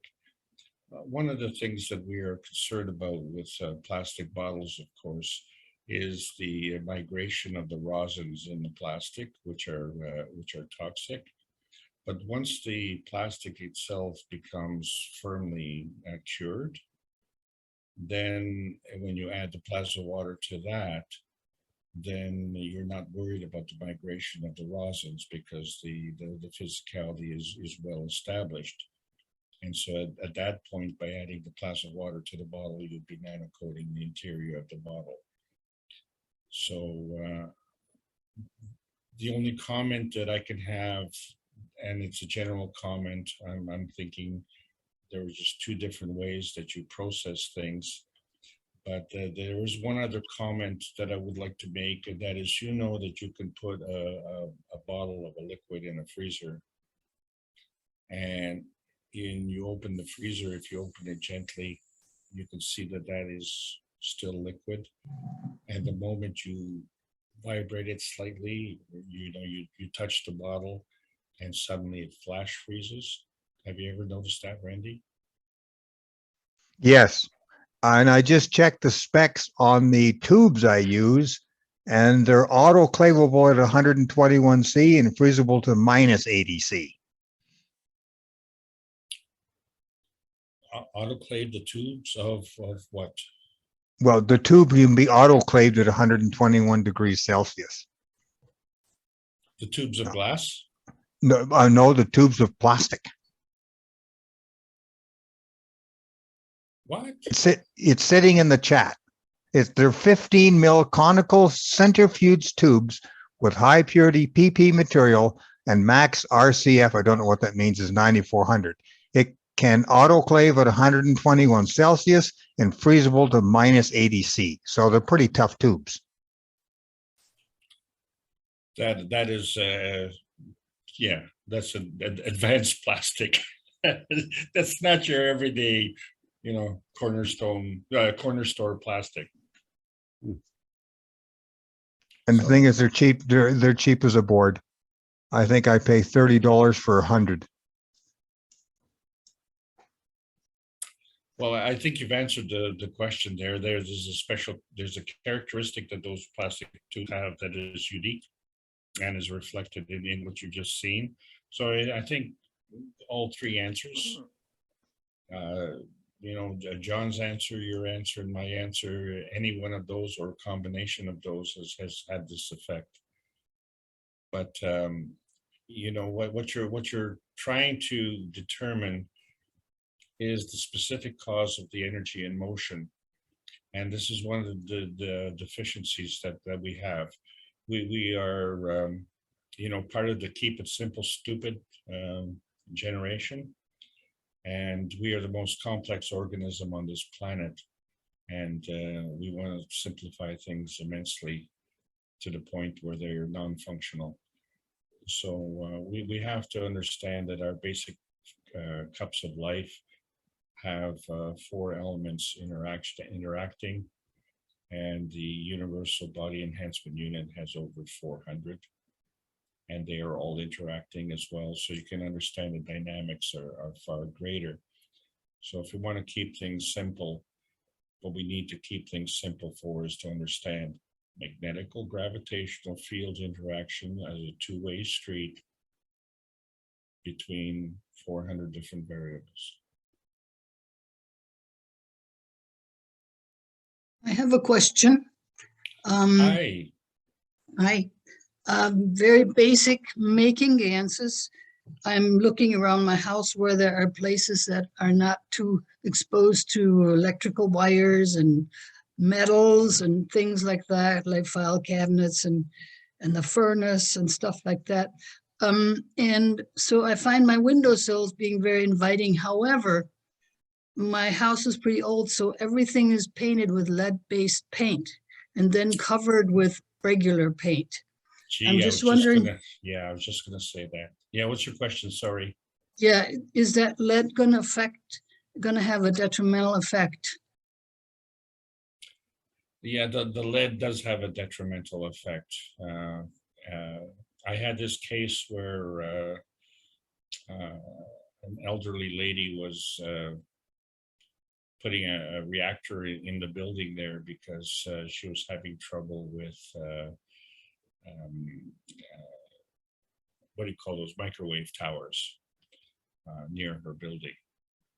And the thing is that she had an electric vehicle with a lead battery, and she brought that inside, and she parked it in between where she slept and where the reactor was.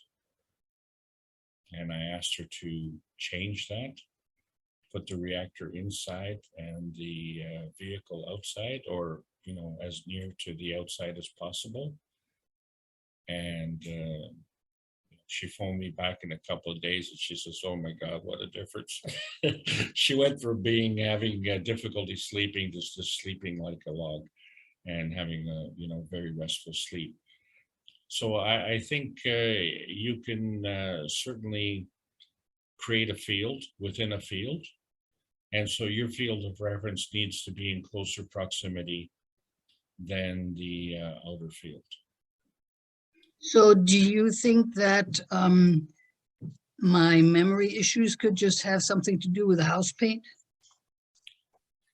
Well, definitely, but I know my memory issues had a lot to do with amalgam fillings. Yeah, and then next thing is, how can we neutralize that field from the lead paint? Well, this is it. This is the key. Plasma is a barrier of fields and an absorber of fields. So by creating a dynamic reactor within your house, within your living environment, so you try and set up a situation where you're living inside the star formation. Okay. Okay, and the electric wiring, does that affect everything probably also? Not really. The electrical wiring is electrical, and the plasma is 1,849 times stronger. So it's negligible. What is affecting is metals. I have personally seen where I've had a cup of life, and I put on a wooden shelf or a metal shelf, and the difference in productivity was stunning. So I don't like to put the plasma reactors in nearness of proximity to metals as well. As you know, the metals are more dense. So, but you know, I'm in a building surrounded by metal, and once the plasma reactor takes hold, it will actually transcend right through the metal. So it won't even see the metal, because the metal is physical and the plasma is plasmatic. So Also, Alex, if I could just add, Bernie was sharing with us that when you get the wires nano-coated in the walls, there's more of a balanced feeling or a balanced environment, because apparently the 60 hertz or whatever hertz up and down you're dealing with gets more smoothed out in a way. And it has a balancing or a more conducive environment in the home. That's what he seemed to be alluding to. It's a much more pleasant rather than, let's say, erratic, these sine waves or this fluxing within the line. Maybe. yeah, for sure, Mark. That's an excellent point. Very, very valid point. But you know, that involves putting a MagRav power unit or a MagRav generator inside the home, and we've That's been coming soon. Yeah, well, it's coming soon, but a few other things have to come at the same time, because, you know, as I say, with the plasma science, there's a responsibility that goes along with it. And so, you know, people are associating the change with irresponsibility. The only kind of irresponsible change is when you're dropping bombs on people that you know, you can't control the damage. And but you can be the cause of the damage. So we are looking to control the damage. So one of the best ways to do it, and I'm trying to directly answer Ern's question here, and that is to create a plasma field within your environment, within your living environment, and you know, forget the nano coating and stuff like that. Go directly to the GANs, and put a plasma reactor in, and have a ratio within the GANs vials. If you put 3 in a base with a ratio of 1:5:20, so that will create a gradient charge and a rotating field, and just spread it out strategically within your house. And another thing, if it's possible, in my house, I sprayed the walls with plasma water, and what a difference that made. So I sprayed the walls, and I put a reactor inside the house, and frankly, the temperature inside the house has been significantly, noticeably warmer. And we have new products that can even enhance that. So the basic knowledge is you can create your environment and live inside that environment, and understand that you are part of that environment. Yeah, then question, should I do that for each room or for the house? It depends on the configuration of your house, and you know, this brings to mind feng shui, right? Mhm. But you can do that in each room. There's nothing wrong, because then what you find that each room will interact with each other room. You'll find that the plasma connection to be way stronger. So the basic rule is this: the more complex the system, the more stable the system. So this is one of the reasons the keep it simple, stupid formula doesn't work, because it becomes simple, but it becomes unstable. So imagine you have 5 rooms in the house, and you have a reactor in each room and a field around that reactor. Those fields will also interact, and there'll be a strong connection. And then you will be a major navigator along those lines of connection. It's truly a wonderful feeling, and it's amazing what it does for your sleep, and it's amazing what it does for the disposition of the family. I have noticed that. Yeah. Oh, I had another insight, and that is I used to eat my food pretty fast so that I would save time. Now I understand that the chewing and the saliva creates GANs material, and if I do this carefully and slowly, that my food will nourish me much better. And I've been told that before, but now I understand it from a different point of view. And this is one of the benefits of getting older. We get wiser. Supposedly. Thank you. Great question. Thanks, Imran. Leanna was commenting on what Randy said, it sounds like here. When you tried to freeze the cup 1, was it salty in the tubes? That could account for why it didn't freeze. I don't know if Randy can hear that. I heard that, and I'm trying to remember if it was. No, I'm pretty sure that was not washed. It was just straight out of the cup 1. So it was salty. Yep. Okay. Lisbeth has put a couple comments or questions here. Hello, and thanks for everything. Is there a problem placing a Life Cup Reactor 1 under a wooden bed towards the feet?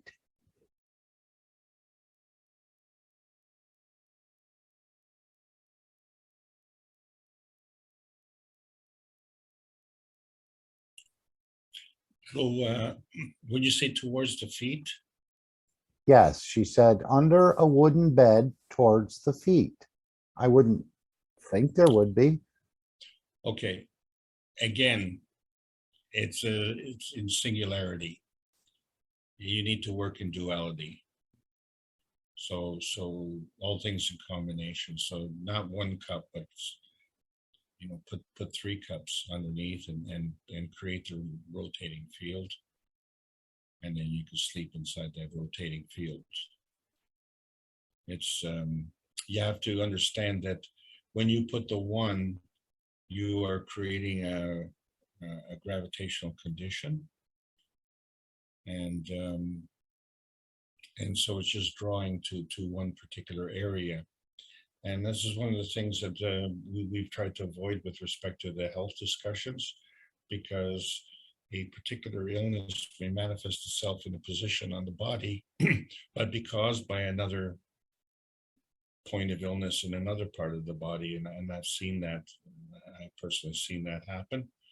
And so this cause and effect relationship of what allopathic medicine is prescribing is kind of obsolete in its observations with respect to how the human body operates. So if we understand that the higher strength feeds the weaker strength, so we understand that the emotion feeds the physicality.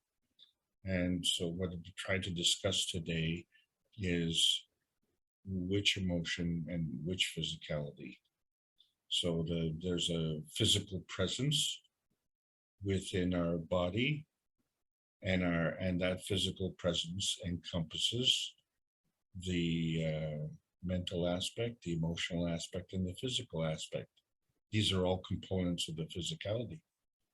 And there's an emotional component that we have, which also feeds those 3. So there's an emotional of our brain, and there's an emotional of our heart, and there's an emotional of our physicality. And that emotional of our physicality, is the feedback, right? So if you accidentally burn yourself on the stove and you go, ow, ow, ow, ow, ow, that's your emotional feedback. The fact that you're screaming ouch is not doing anything for your alleviating the pain, but it sounds good, I guess. You're letting everybody else know that you're having pain. And so you're drawing attention to that. What you want to draw attention to is the cause and effect, the real cause and effect. So you find that if you can satisfy and soothe the emotional context, that you will end up soothing the physical context, provided you give it enough time. So there's a rate of change, and the rate of change in the physicality is way slower than the rate of change in the emotional context. So, you can see how if someone has a frown on their face and you tell them a joke, how quickly they will laugh.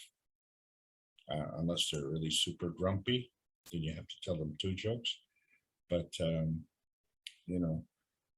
they could still be in physical pain, but they could be laughing.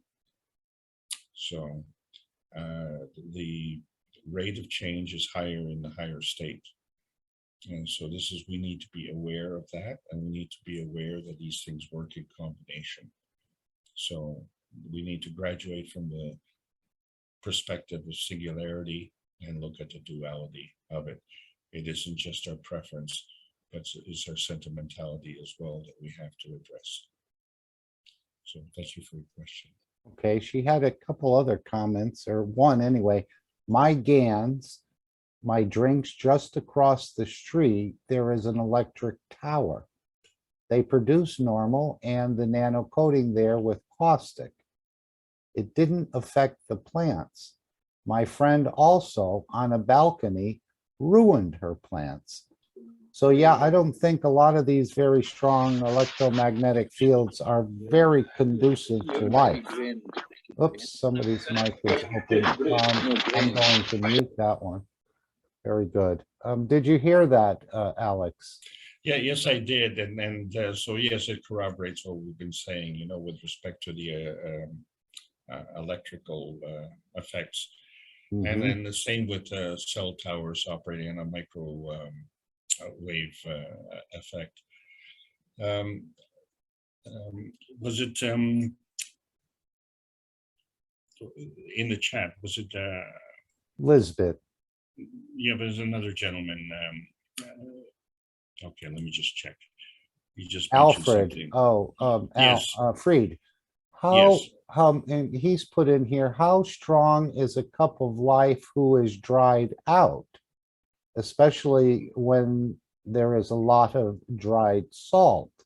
Are the fields still there or even stronger? So the consensus is that the dried out GANs is stronger than the liquid GANs. And the fields, of course, are still there. You can't wash that out. What you can do is add to that strength or deplete that strength. But because we're operating in such a physical environment and the cups of life are so strong that the main benefit that we would have is when we have a synergistic effect by adding more cups to the whole process. So if you keep your cup, you can add more salt water to that and keep producing the GANs, and it will continue to produce, and it will do it faster because already it is a mature cup, so it already has a plasma field inside. And so this is a very good question. Thank you very much. Okay, would anyone else like to come in? Is Selena still here? I think she was here. She stopped in. I don't see her right now, but she's probably getting very excited about what she's doing. Oh, you're here? I don't see her in the list. I know with this new dimension, this new method, this new understanding of the flight is what we're heading towards. This is what Mr. Kesh has been bringing in the recent teachings. And she's always talking about her dreams and her, again, not dreams, actually operating in the energy or on the soul level. So, would anyone else like to bring a comment or a question or add to the knowledge perhaps today? Hello, good evening. This is Galip from the Netherlands. Ah, hello, Gallup. Hello, Mark, and hello, Alex, and thank you so much for the beautiful lesson. I had a question for Alex or someone else. Can you maybe tell more about how one would alternate the strength of the fields of the magravs that you make without physicality?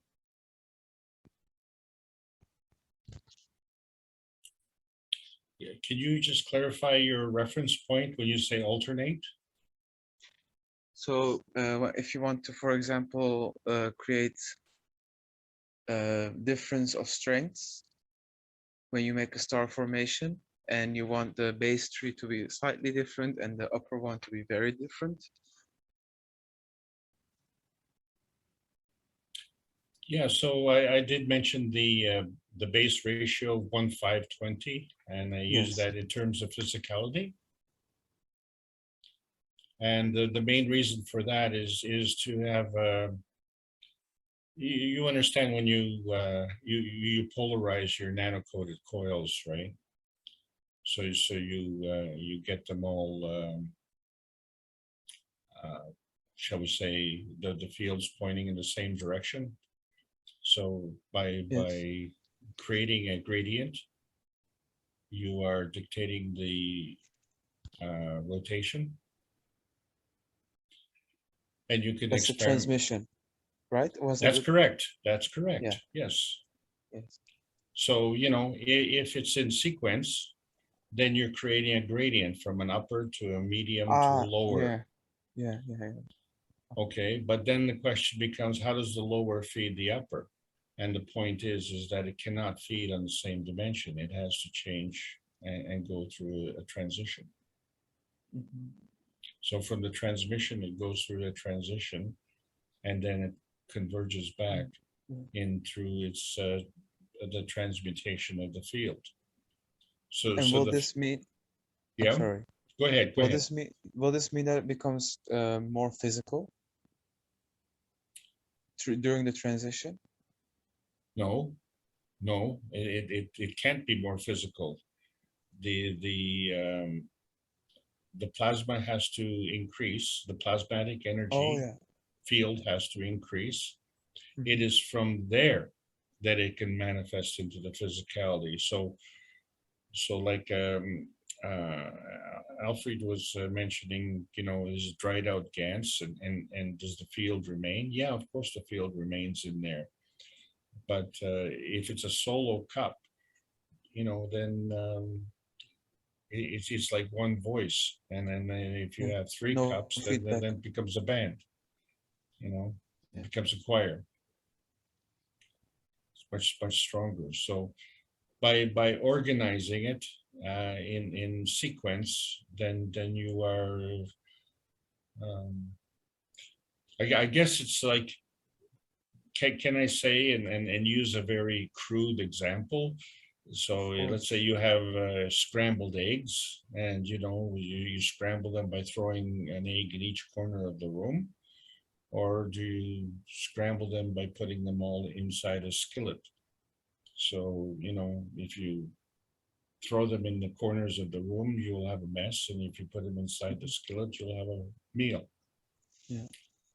It's a very stupid analogy, but the point of the matter is one's organized and one's disorganized.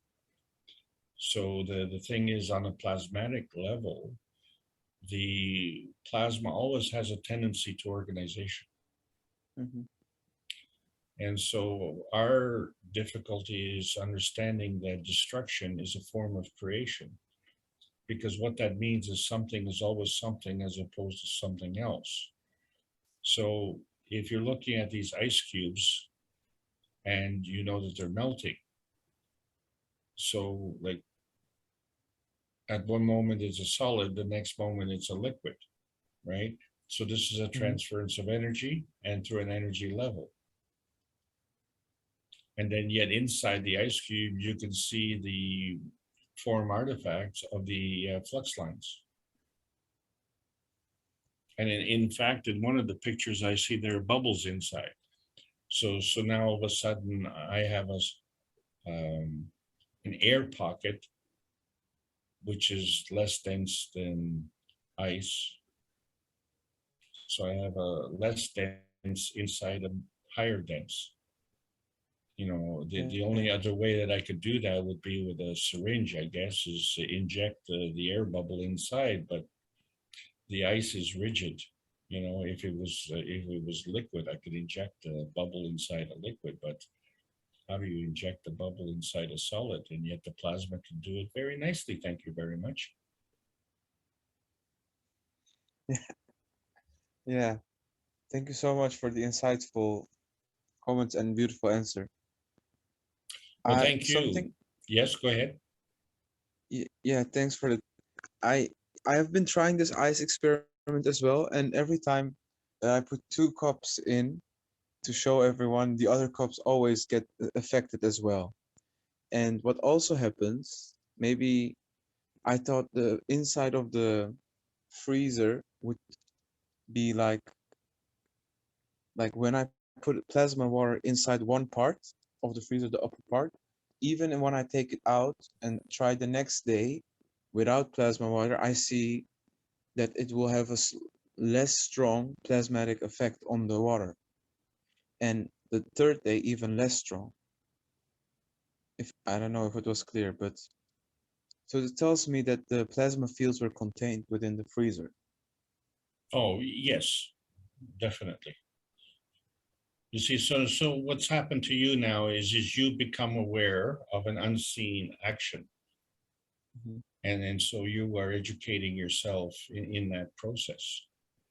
And, the confirmation that we all want, the physical confirmation, comes from applying the knowledge. Yes. However, what you, again, if the only source of confirmation is your physical manifestation, then you buy into the old system all over again, you see.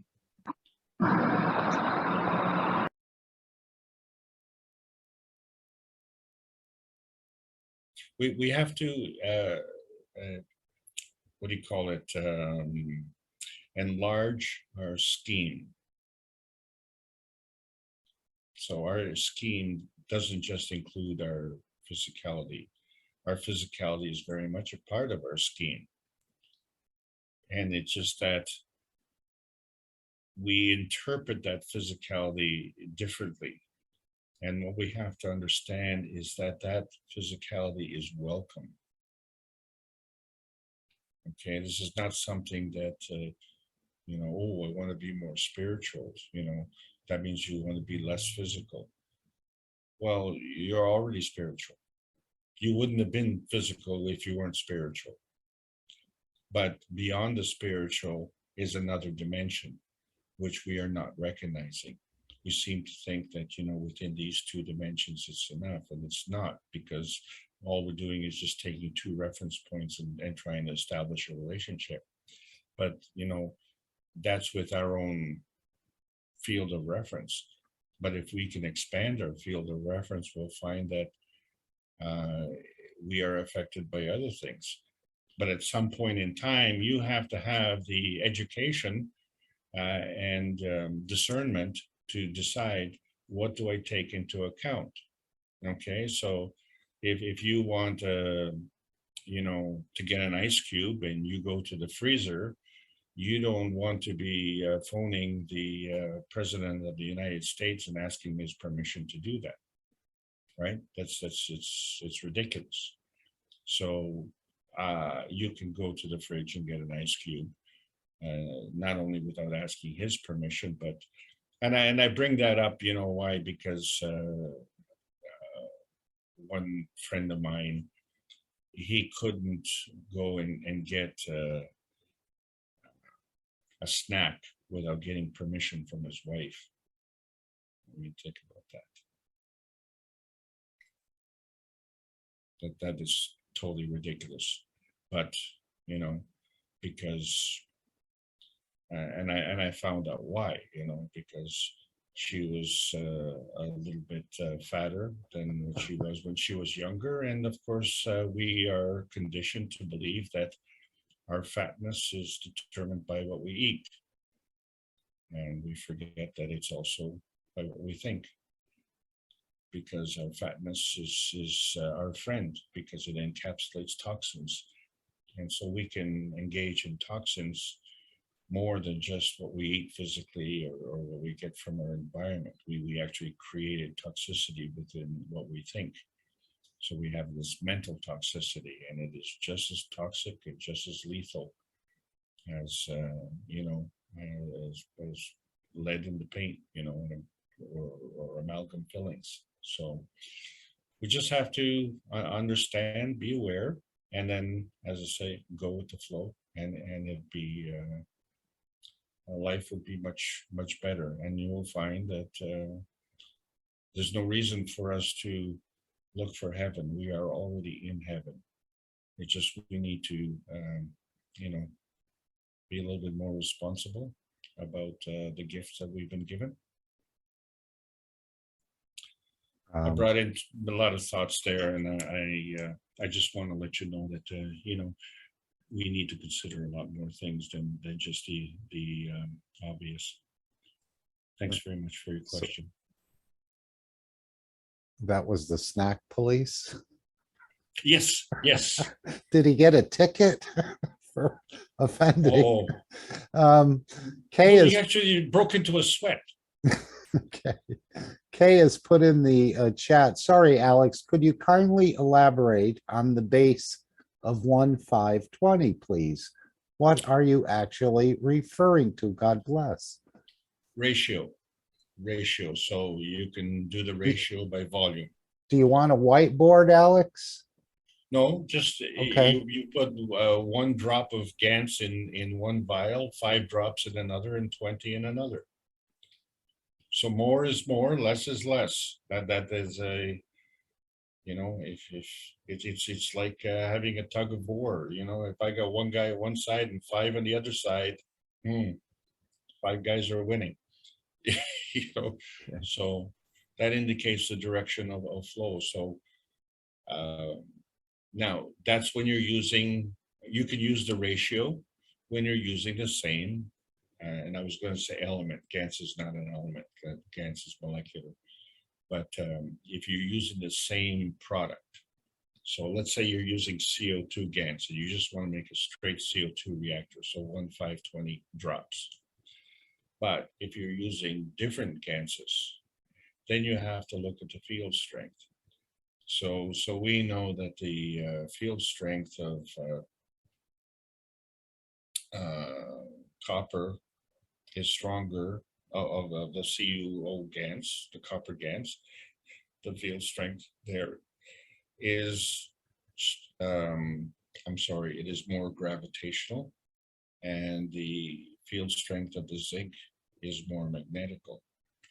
So the zinc is feeding the gravitational, and the gravitational is absorbing, right? So that's why we know the emotional feeds the physical. So at that point, you already have a gradient. Okay, Fried has asked another question. What is, Fried, another question. What is the correlation of the 5-stacker to a star formation? Is there some tweaking or addition needed, or does it include this? Yeah, so the first 3 cups represent your soul, your emotion, and your physicality. And then the other 2 cups, one represents your environment, which is the earth. And then the 4th cup is the connection, which is the inertia. I'm sorry, not the connection, but the interaction, the inertia. So if you don't have a reference point, then, you know, where are you? Right? So, oh, where am I? Oh, well, I'm here. Well, where's here? Well, here is someplace, you know, in no man's land. Really? No, here is, you know, you're inside your home, or you're at work, or you're inside your car, or you're in between the earth and the moon, or you're, you know, between a rock and a hard place. Wherever you are, that's where you are, but it has to have a reference of the 2. So the first 3 cups is you, and the other 2 cups are your reference and the interaction of the reference.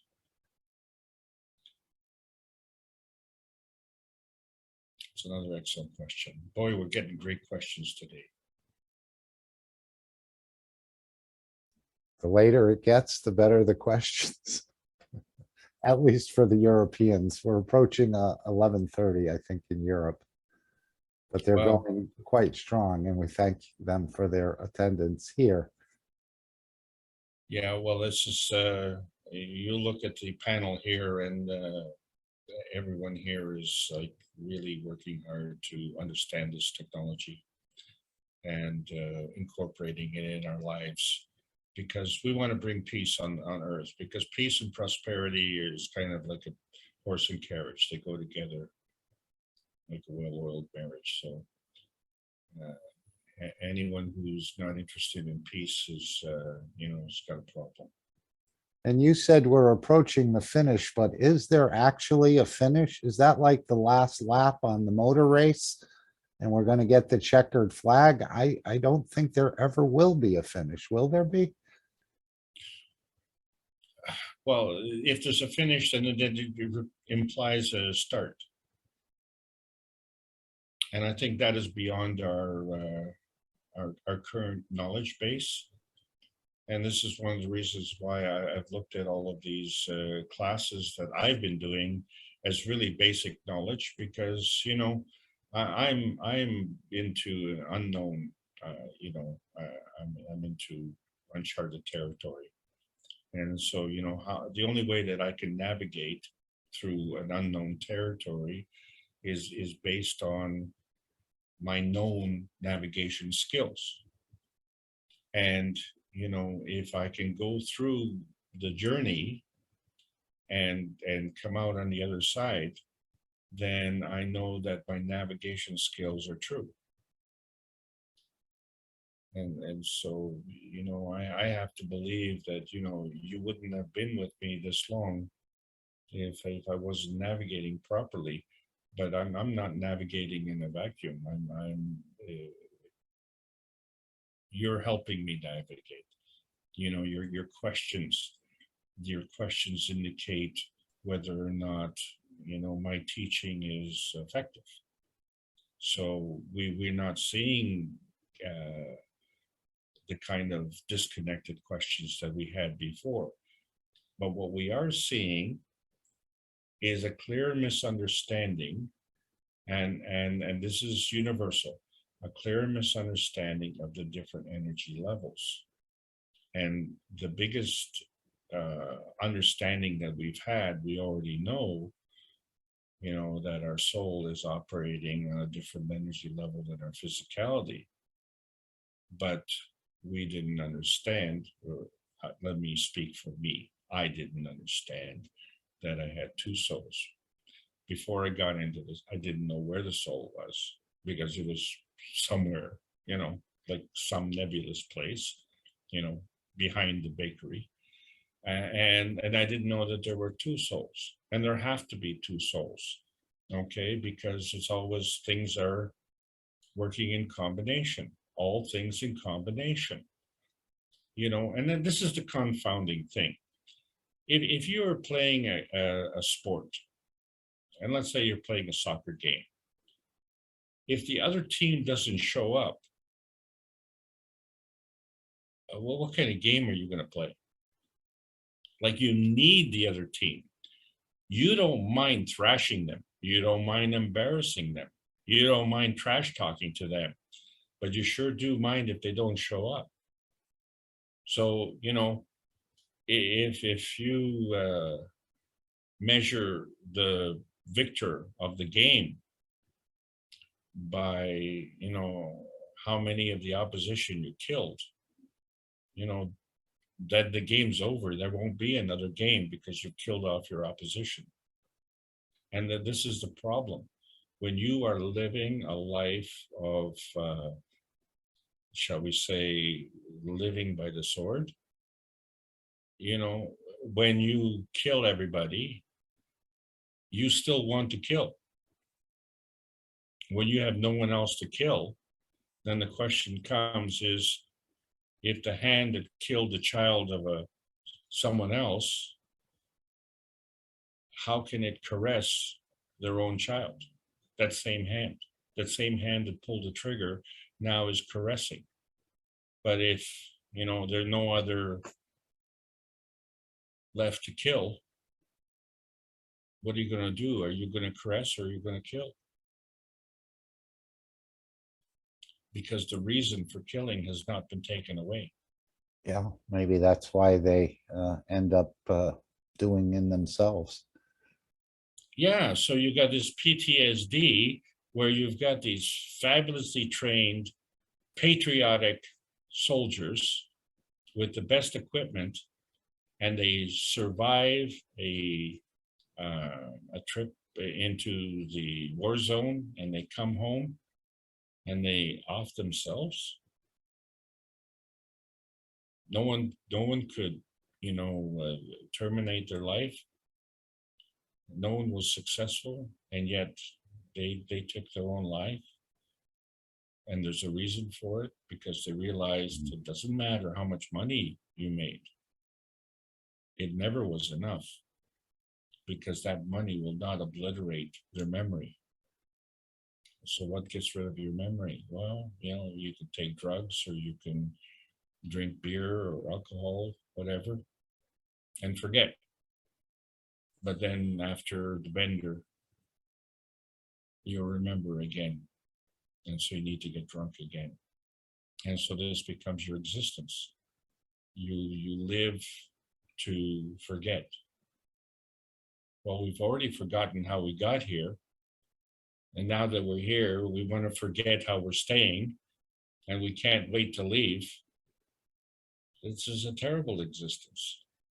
And it serves no purpose, because there was a purpose for our coming. And for our coming to come with a purpose, and then to exist with no purpose, is stupid.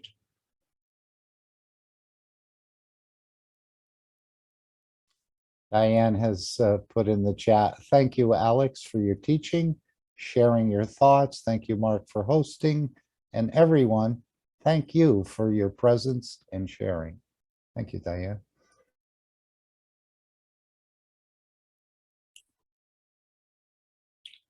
So we're all part of the process where we're putting and building, you know, heaven on earth, which is what is supposed to be. And so there is a power that is higher than what we've been accustomed to. And there's an organization that is higher than we're accustomed to. And now we've become aware.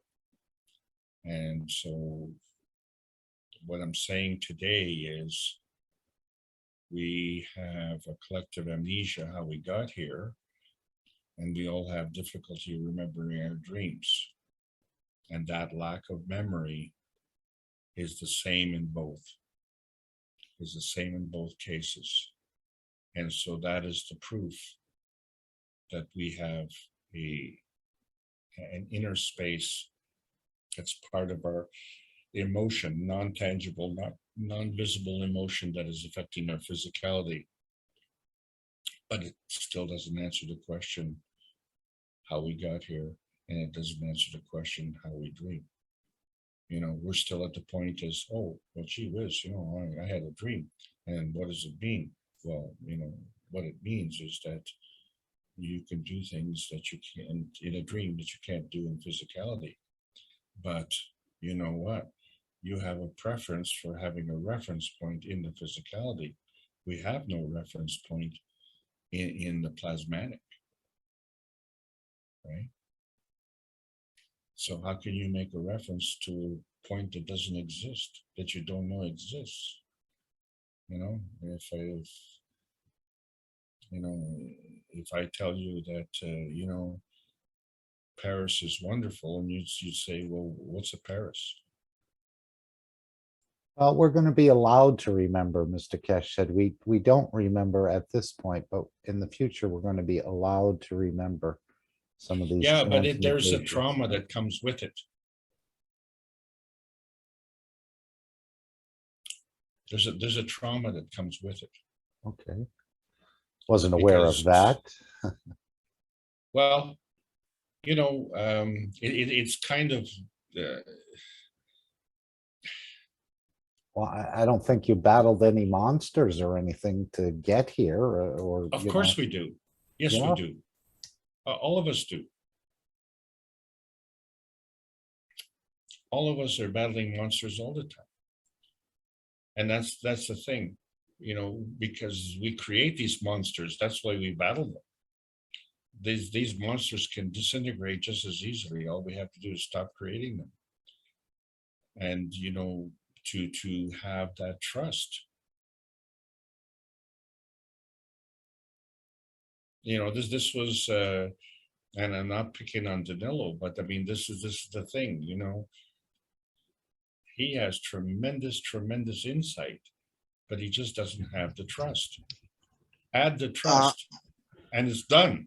He's magic. Is that Well, it's a Danilo? beautiful knowledge seeker. Yeah, can I say something? Sometimes in my dream, I can fly a lot of times, but the people cannot fly there, and they see me flying. It's like something very big, something supernatural, Nice. and it's like they are living their own lives. They don't know that they are on the dream world. They can do whatever they want. And one day I was teaching a couple of guys how to fly. So the question is, what if all this world is just a dream of someone else, and we are here thinking that we are bound to the physicality and we cannot do whatever we want, but if we just wake up, we can do whatever we want, you know? Yeah, it's not that we're bound to the physicality. It's that we are looking at it from a preferred point of physicality.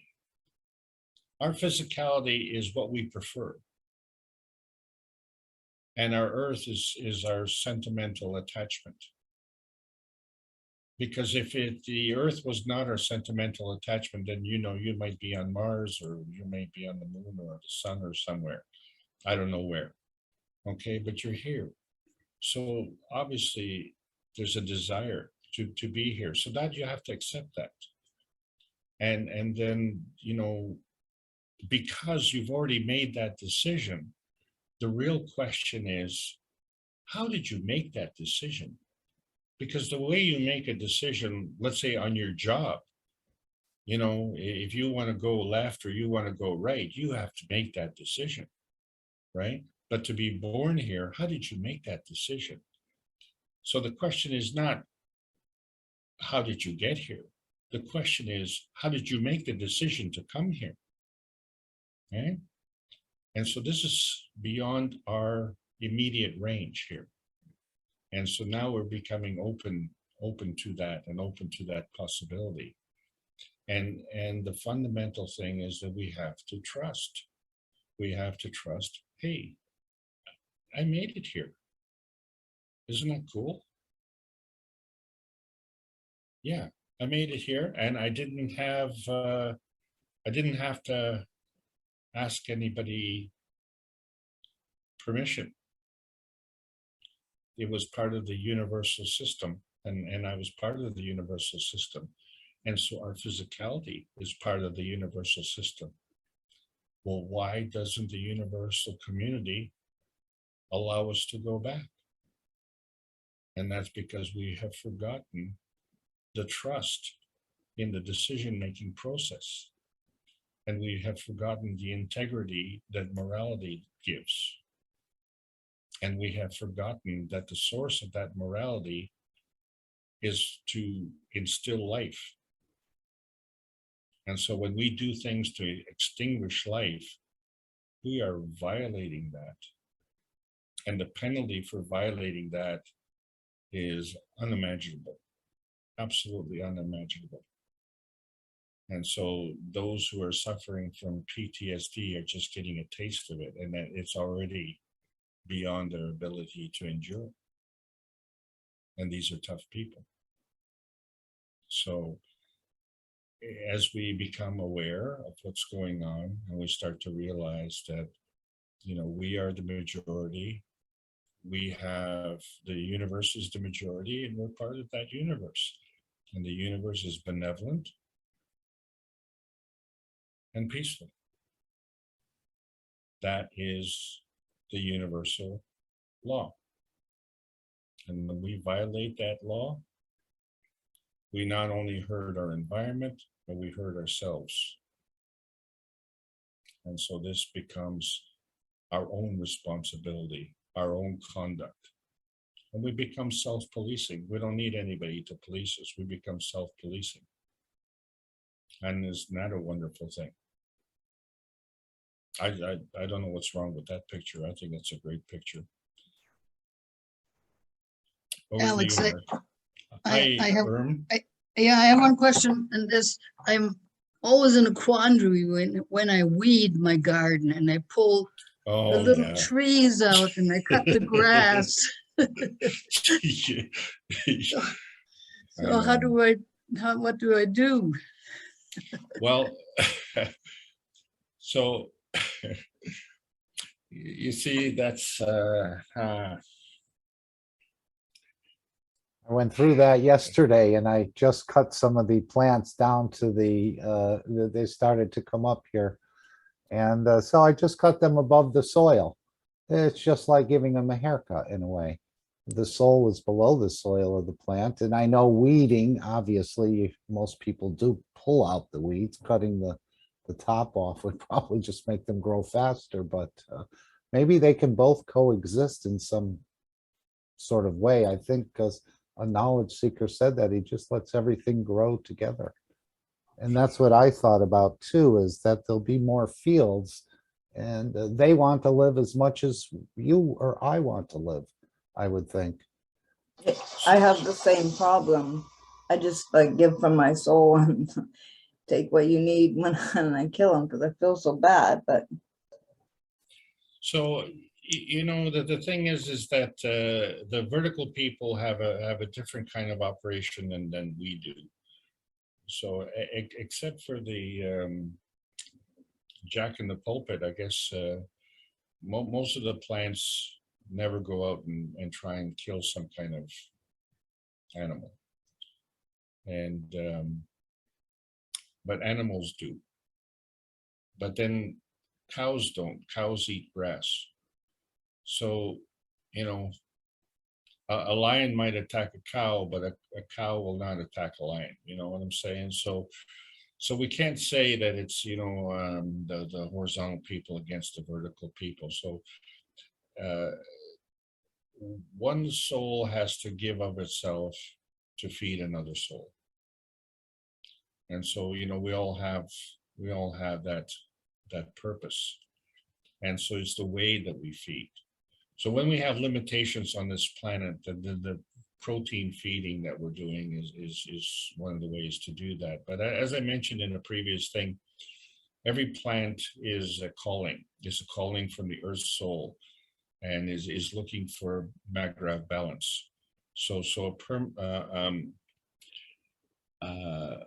a plant will grow in an area where the metal that it is cultivating it's deficient in that area. So the plant is actually having an environmental response. So you're coming in there by weeding it is you're interfering with that environmental response. But the thing is, are you able to supplement then? And so we find that we as horizontal people don't have enough knowledge, care, and consideration for what that weed that we removed was providing, and we don't supplement that. So one of the beautiful things about the plasma water and the plasma fields is they will supplement whatever is needed. So in the process of doing the weeding, you're basically saying, thank you very much for the work that you've done, because there was a deficiency, and whatever caused that deficiency is going to be supplemented by the plasma field. That's not the issue. The issue is what caused the deficiency in the first place. And, you know, what we do know is that this earth can do quite well without us.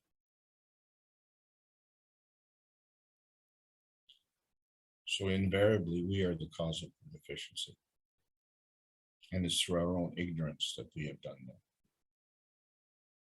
So there is a change, and that change is allowing us to supplement, not so much from a physical point of view, but from a plasmatic point of view. And now we can transcend to a higher level and understanding that the plasmatic view that we have is limited to our inner space. And now we can transcend to another level, what I say is the outer space. And we haven't really considered that. And I know that I haven't considered that in the past, because I'm not a scientist, and I'm you know, not part of the research in that area. So, you know, I'm just an average Joe Muck and Fudge, and, you know, why would I be concerned about outer space? And, you know, all these people want to leave and go to Mars. And I can, like, why? What does Mars have that Earth doesn't have? I think the obvious question is, what does Mars not have that Earth has? And man, that's a longer list, isn't it? So, you know, why are we so keen on leaving the Earth? So I'm a little bit dismayed by the prospect that, you know, once we start to travel, we may not want to come back to Earth because there are areas that are even more beautiful. So, you know, my sentimentality kicks in and said, well, I'd be sad to go from this beautiful place. But, you know, when you look at the strife, the hardship on this planet, and you say, well, the beautiful place is just a point of view, you know, it all depends on what you're looking at, because in many cases it's also an ugly place. So I think what we have is unfinished business, and we need to finish that. That's the reason that we're here. And furthermore, the universe has provided via the Cash Foundation the ways and means to deliver. This is a wonderful thing. And so on that note, I'm going to pass it over to you, Mark, and I want to just thank everybody for allowing me to present today and be part of this absolutely wonderful event. Thank you, Alex, and thank everyone for being here today. Is there anyone else who wanted to bring something else up at this point? I noticed you had the symbol of the Universal Council, and I was going to play that video at the end and then the final disclaimer. So if no one has anything else, I think we'll get along to that. Again, beautiful sharing today, and that's what it's all about. We're not dictating to anyone. We're just offering knowledge, just as the GANS does, and you take what you need. And what you don't need, you don't take. Or what you don't need at this time. So.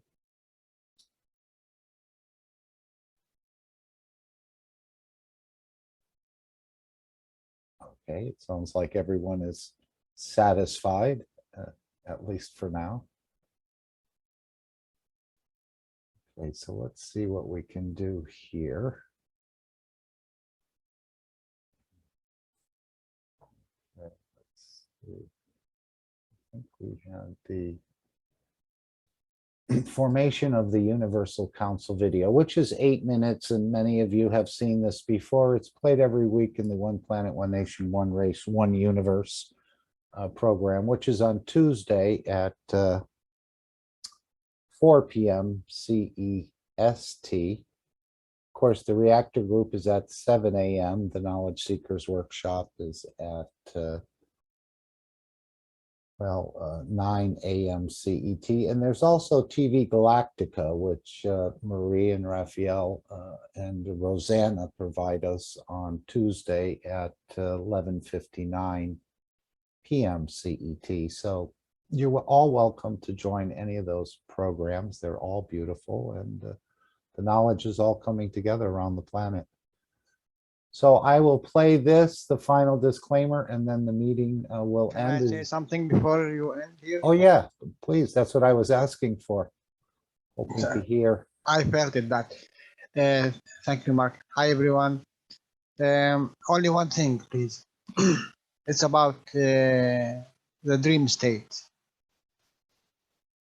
Just take out this this lie. There is no dream state. Mhm. This is what we accepted. Acknowledge that this state is the soul state. You are entering your soul state. That's all. Acknowledge it. And I think you will really open that the other part of you. And this part, 24 hours, you are in it. But we decided not to be, because here we have a freedom, we have physicality, and we can do whatever we can do. But in that state, we have to apply to the souls of all those who were before us. And I think they know the truth. They know the reality. But unfortunately, they cannot bring it back because they lost the chance to work with both of them in the same time. And it's a lie. They taught us to us because they themselves live that lie, and we believe it. It is the time now to really go to this part, which is always is there in any time, in any second you can enter, no matter.